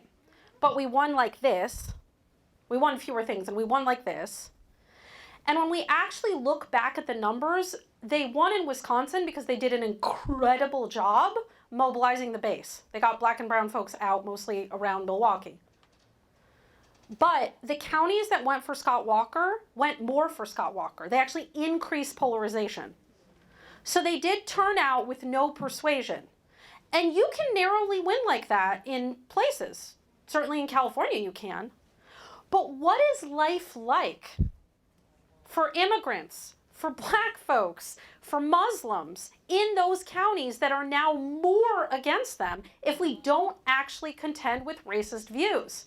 What is it like to move through the world in those places, right? It's not that pleasant. All right, so here's what we learn about overall messaging. It follows a similar form. It's aspirational and it presents solutions. It offers the chance to create something good rather than just eliminate harms. This is the solution, I have a solution to present to you as opposed to I have a problem to fix, it follows a specific order. And that order is that it leads with a shared value, not a problem, right? So that could be, no matter our differences, whether we're white, black, or brown, most of us want similar things. Or most of us believe that people who work for a living ought to earn a living. Or most of us seek to treat others the way we want to be treated. So it begins with a shared value. Everyone in your audience, even the opposition's like, oh, okay. Then you introduce the problem as an abrogation of that shared value. And so now you've created cognitive dissonance. And people are like, oh, I want things to operate like this, but today, villain, people do things, active voice, right? But today, certain corporations, or but today, certain politicians, or but today, a wealthy few turn us against each other, or divide us from each other based on what we look like, or shame and blame black and brown people for the problems that their own greed has caused. Then you move to the solution. We need to join together to whatever it is, demand this housing bill pass, or create these new units, or whatever it is you're actually for. It begins with what people hold in common before signaling differences and particular harms. A million years ago in immigrant rights messaging, we crafted and tested a very effective message, for all the message discipline that's actually worked, it hasn't, that is a much more effective, so Nation of Immigrants is deeply ineffective as an immigrant rights message. It's deeply ineffective because it's insulting to African Americans, as it implies a volition that was not there. It's insulting to Native Americans for every obvious reason under the sun. And it's not rooted in the lived experience of enough of your audience. Most people that we're trying to talk to about immigration have not actually immigrated. That was perhaps somebody generations ago that they don't talk to. When instead we say people move, 75%, it depends on economic conditions, around 75% of the people in the US do not live in the county of their birth. People here move a lot. It's a very, very frequent thing. It differentiates us, for example, from Europeans who tend to stay much closer to home, right? So when we talk about, for example, the same is true today as been throughout history, people move to make life better for themselves. It's hard to move. It takes courage, but you do it to put food on the table. Immigrant Americans move here for the promise of freedom and opportunity in this country. And we think that moving is one of the best and hardest things a person can do. One of the values we hold deep in our hearts is the freedom to be who you want to be, say what you want to say, and go where you want to go. America's supposed to be the land of the free and the home of the brave. And that's a good thing, so let's make it that way, right? People Move is doing what Nation of Immigrants is trying to do, but is actually A, accurate, and B, in the lived experience of your audience. It's very, very rare that you will be talking to a voter who's never moved, or at least helped somebody move. When we test that message, the same as today, this has been throughout history, people move and make life better for themselves, versus immigrant Americans move here for the promise of freedom and opportunity in this country. It's hard to move. People have been doing it today as throughout history. The same thing, but in a different order. Which one do you think better performs? People move and then immigrant Americans do, or immigrant Americans do and also, by the way, this is what all people do? Yes, you need to establish the shared value and then come into particular harms. Does that make sense? Yeah. Okay. It engages the base, persuades the middle, and reveals the opponents as the outliers that they are. Last thing I'm going to say. Oh my gosh, is it fat-free? That's horrible. Wait, that is not fat-free. I wouldn't, please. That's very upsetting. When I go into bakeries, I tell them to give me the gluten they've taken out of other people's food. I'm like, whatever gluten you removed, wherever it is, I'm going to want it. Yeah, I would not have a picture of that. That is very upsetting. You could say many things about me, but not that one. Okay, so when this is an example, California pollster David Metz shared this beautiful example with me, and I'm a huge fan of it. So when you are wandering through the grocery store and you see the brownies in the brownie aisle, right? The picture, this is very easy, just literally tell me, what is the picture on the box? What is that a picture of? Brownies, picture of brownies. When you open the box, are there brownies inside of the box? There are not brownies inside of the box. What's inside the box? Powder, right? And on the back of the box, there's a recipe. You need to stop selling the recipe and start selling the brownie. People do not want your policy. Stop taking your policy out in public. It is unseemly. Nobody needs to see that. You can keep that inside of these spaces. You need to sell the payoff. When we ask people, do you want to increase the minimum wage? They're like, yes. When we say, do you think everyone should be paid enough to care for their family? They want that more. When we say, do you want paid family leave? They say, yes. When we say, do you think everyone should be there the first time their newborn smiles? They're more likely to say yes. You have to sell the payoff of your policy, not the process. Does that make sense? And I will leave it there.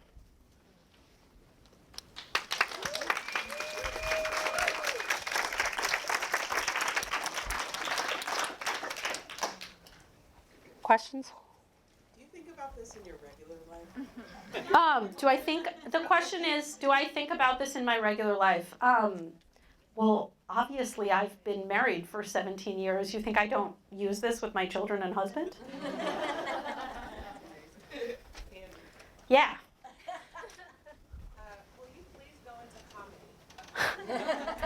Will I please go into comedy? It's very funny that you say that. I began my career in stand-up comedy, actually.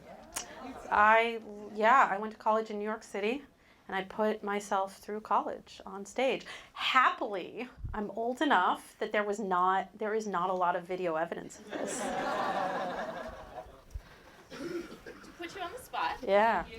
Can you take a follow shared value and then the problem and then the solution framework to like throw something together about tenant protections, tenant rights? Because I think that the landlords are villainizing and that challenge of are we alienating or trying to engage? You know, the landlord community is like, how do we villainize a community that we also don't want to necessarily activate even further? Or you could say the same thing about realtors. Realtors is a vast audience. Do we really? How do we think about those two constituencies in those frameworks? Yeah. Yeah, sure. So a couple of points, and then I will take a stab. Oh gosh. Okay. So the question began: can I take a stab at a message that follows the framework that I suggested for tenant protections? And how do you contend with, in that message or in any message, when you need to villainize someone, but you can't really villainize landlords or realtors because you kind of need them to, right? You can't just be like, they're bad. So I have to invent for you, for purposes of time saving, I'm going to invent a theory of change, because otherwise there's no point to any messages, right? If you do not have a goal, then you have no reason to be talking to people, right? A good strategic communications, this whole presentation is just about messaging, right? But it sits on top of the idea that you first have a goal, and then you understand who your audience is based upon that goal, and then you design your message with respect to the audience that is trying to undertake that goal, and then you think about your method of engagement. So the number of times that I have had people be like, we came up with this really clever hashtag. I'm like, that's the last thing. Or like, the URL is available for like blah, blah, blah. I'm like, okay. So I'm going to invent a goal for you. Your goal is that the city council is contemplating passing a Tenant Protections Act. Is that okay? And you need, you have a couple votes, but you don't have enough votes. Otherwise, like, this whole question can't really exist in the abstract. Does that make sense what I'm saying? Prop 10, which was the Costa-Hawkins. Yeah. I can't do that because I have PTSD. I just don't even want to get started about that. Okay, so what I would say is, for example, and I'm making this up off the top of my head, so it's going to be a little rough, not edited. No matter our differences, most of us want to know that the place we call home will be ours, that the place that we can come home to a place that we can afford where we raise our kids and grow into the future. But today, a handful of corporate developers, today, a handful of landlords who are determined to increase and extract more from us in profits, even at the cost of decimating our communities, have convinced us to turn against each other. They've divided homeowners from renters, newcomers from long-timers, because they know that when we stand together across our differences, we can make this a place where all of us can thrive and afford to call home. And that's why we're coming together today to pass XYZ protection, because we know that here in Oakland, there's no place like home, and that applies to everyone, no exceptions. Something like that, off the top of my head. Where were you yesterday when we were at City Council? Where was I? Honestly, where was I? I was dealing with Amazon. That's where I was. Hi. Hi. So your message is predicated on us having an instinct to be unified or to kind of act in a unified way, but I feel like on the left we often practice this kind of like ideological purity testing. Yes. That makes it really hard to attract people who we need in a winning coalition. Yeah. So how do we build a bigger tent? Yeah. Listen, woker than thou is real. I know. I live here. Yeah. The performative wokeness is real. I get it. How do we do that? I mean, I feel like that's more a psychologist question than a me question, although I don't do work that, work is related. I'm curious what other people think about that. I frequently, in those situations, tell people you can choose to be right or you can choose to be happy. And by choose to be happy, I mean win. So I don't know about you, but I want to win.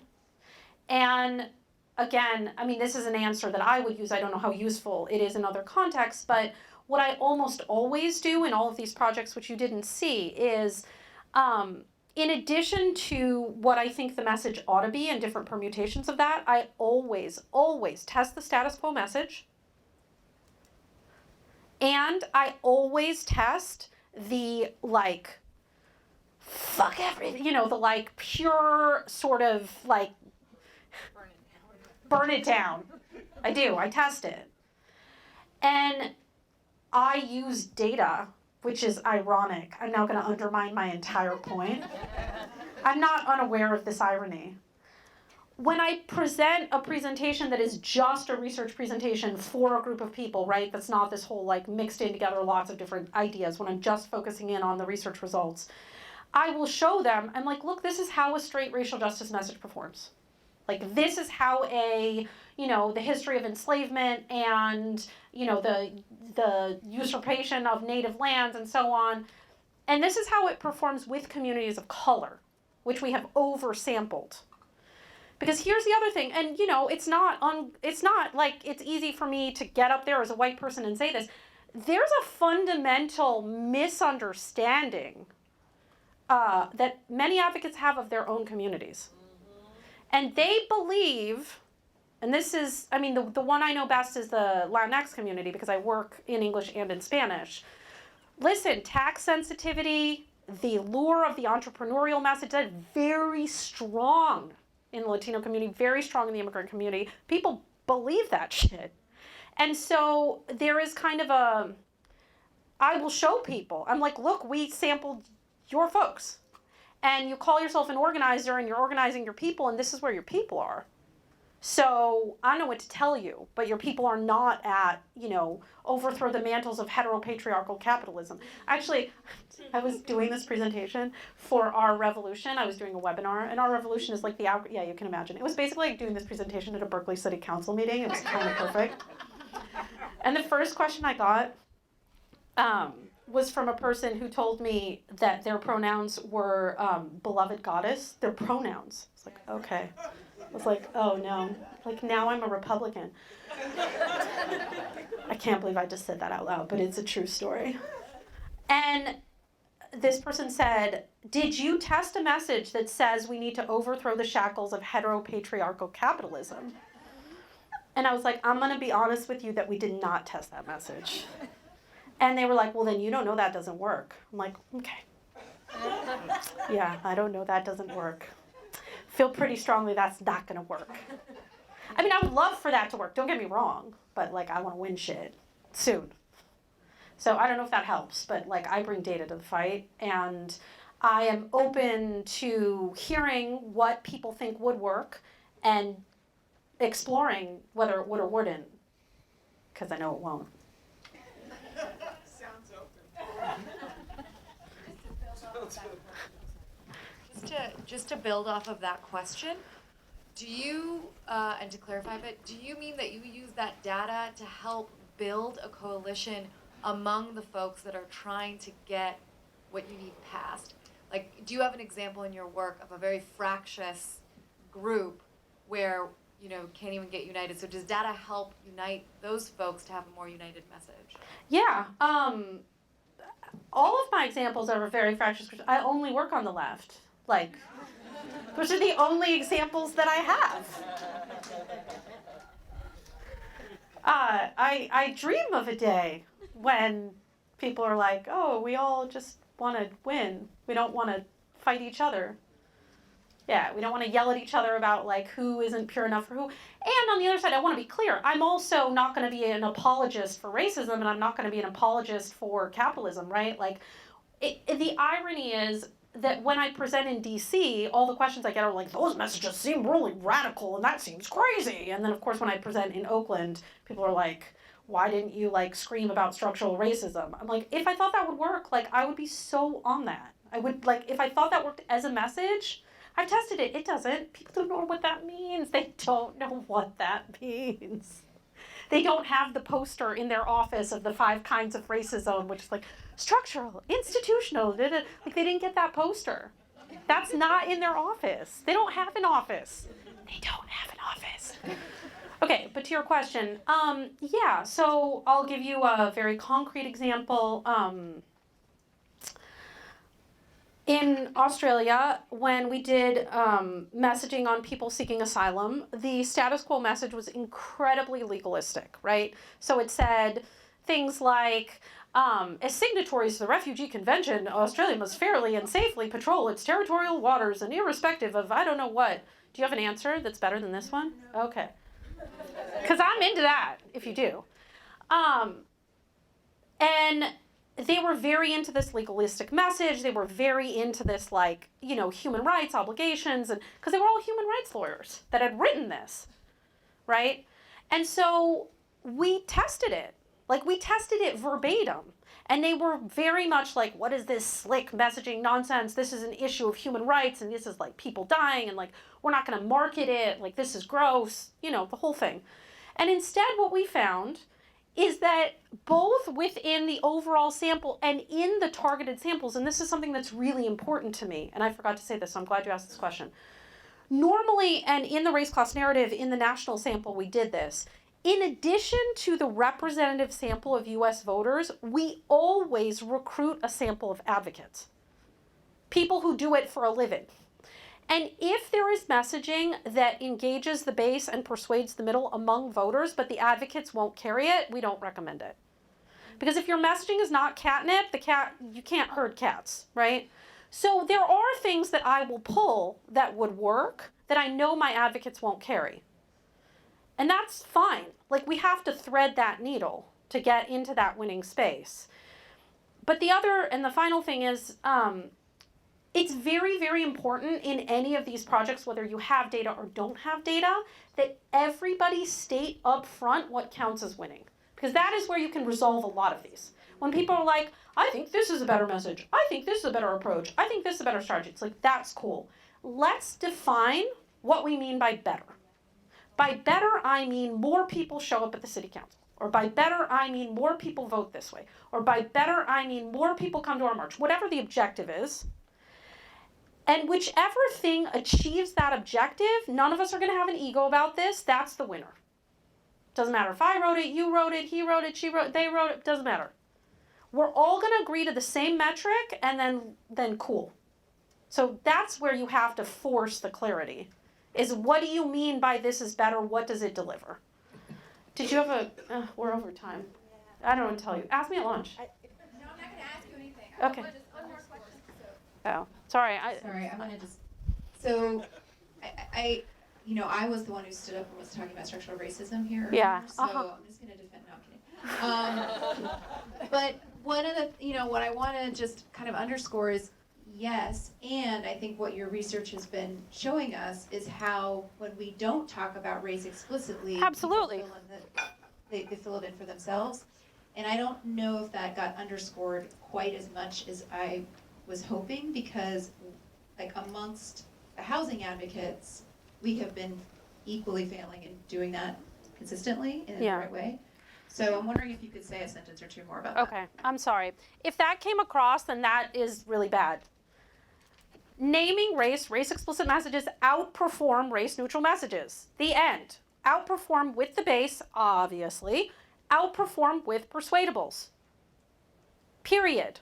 If we do not name race, we do not act as a rejoinder to what the other side is saying, and therefore we lose. And if we do not name race, we do not engage our base, and we cannot have turnout and we cannot have spread. So point blank, we have to name race. We have to name race both in the affirmative, proactive, no matter our differences, whether we're white, black, or brown, no matter our differences, whether we're 10th generation or newcomer, no matter our differences, whether we're Asian American. We've tested it in many permutations. I just got used to saying white, black, brown. We have tested under the sun. The only thing about that 3-part categorization is 3, not 33. I see you. Not a list of like, Samoan, American, Hawaiian, like, whatever, 3, not 33.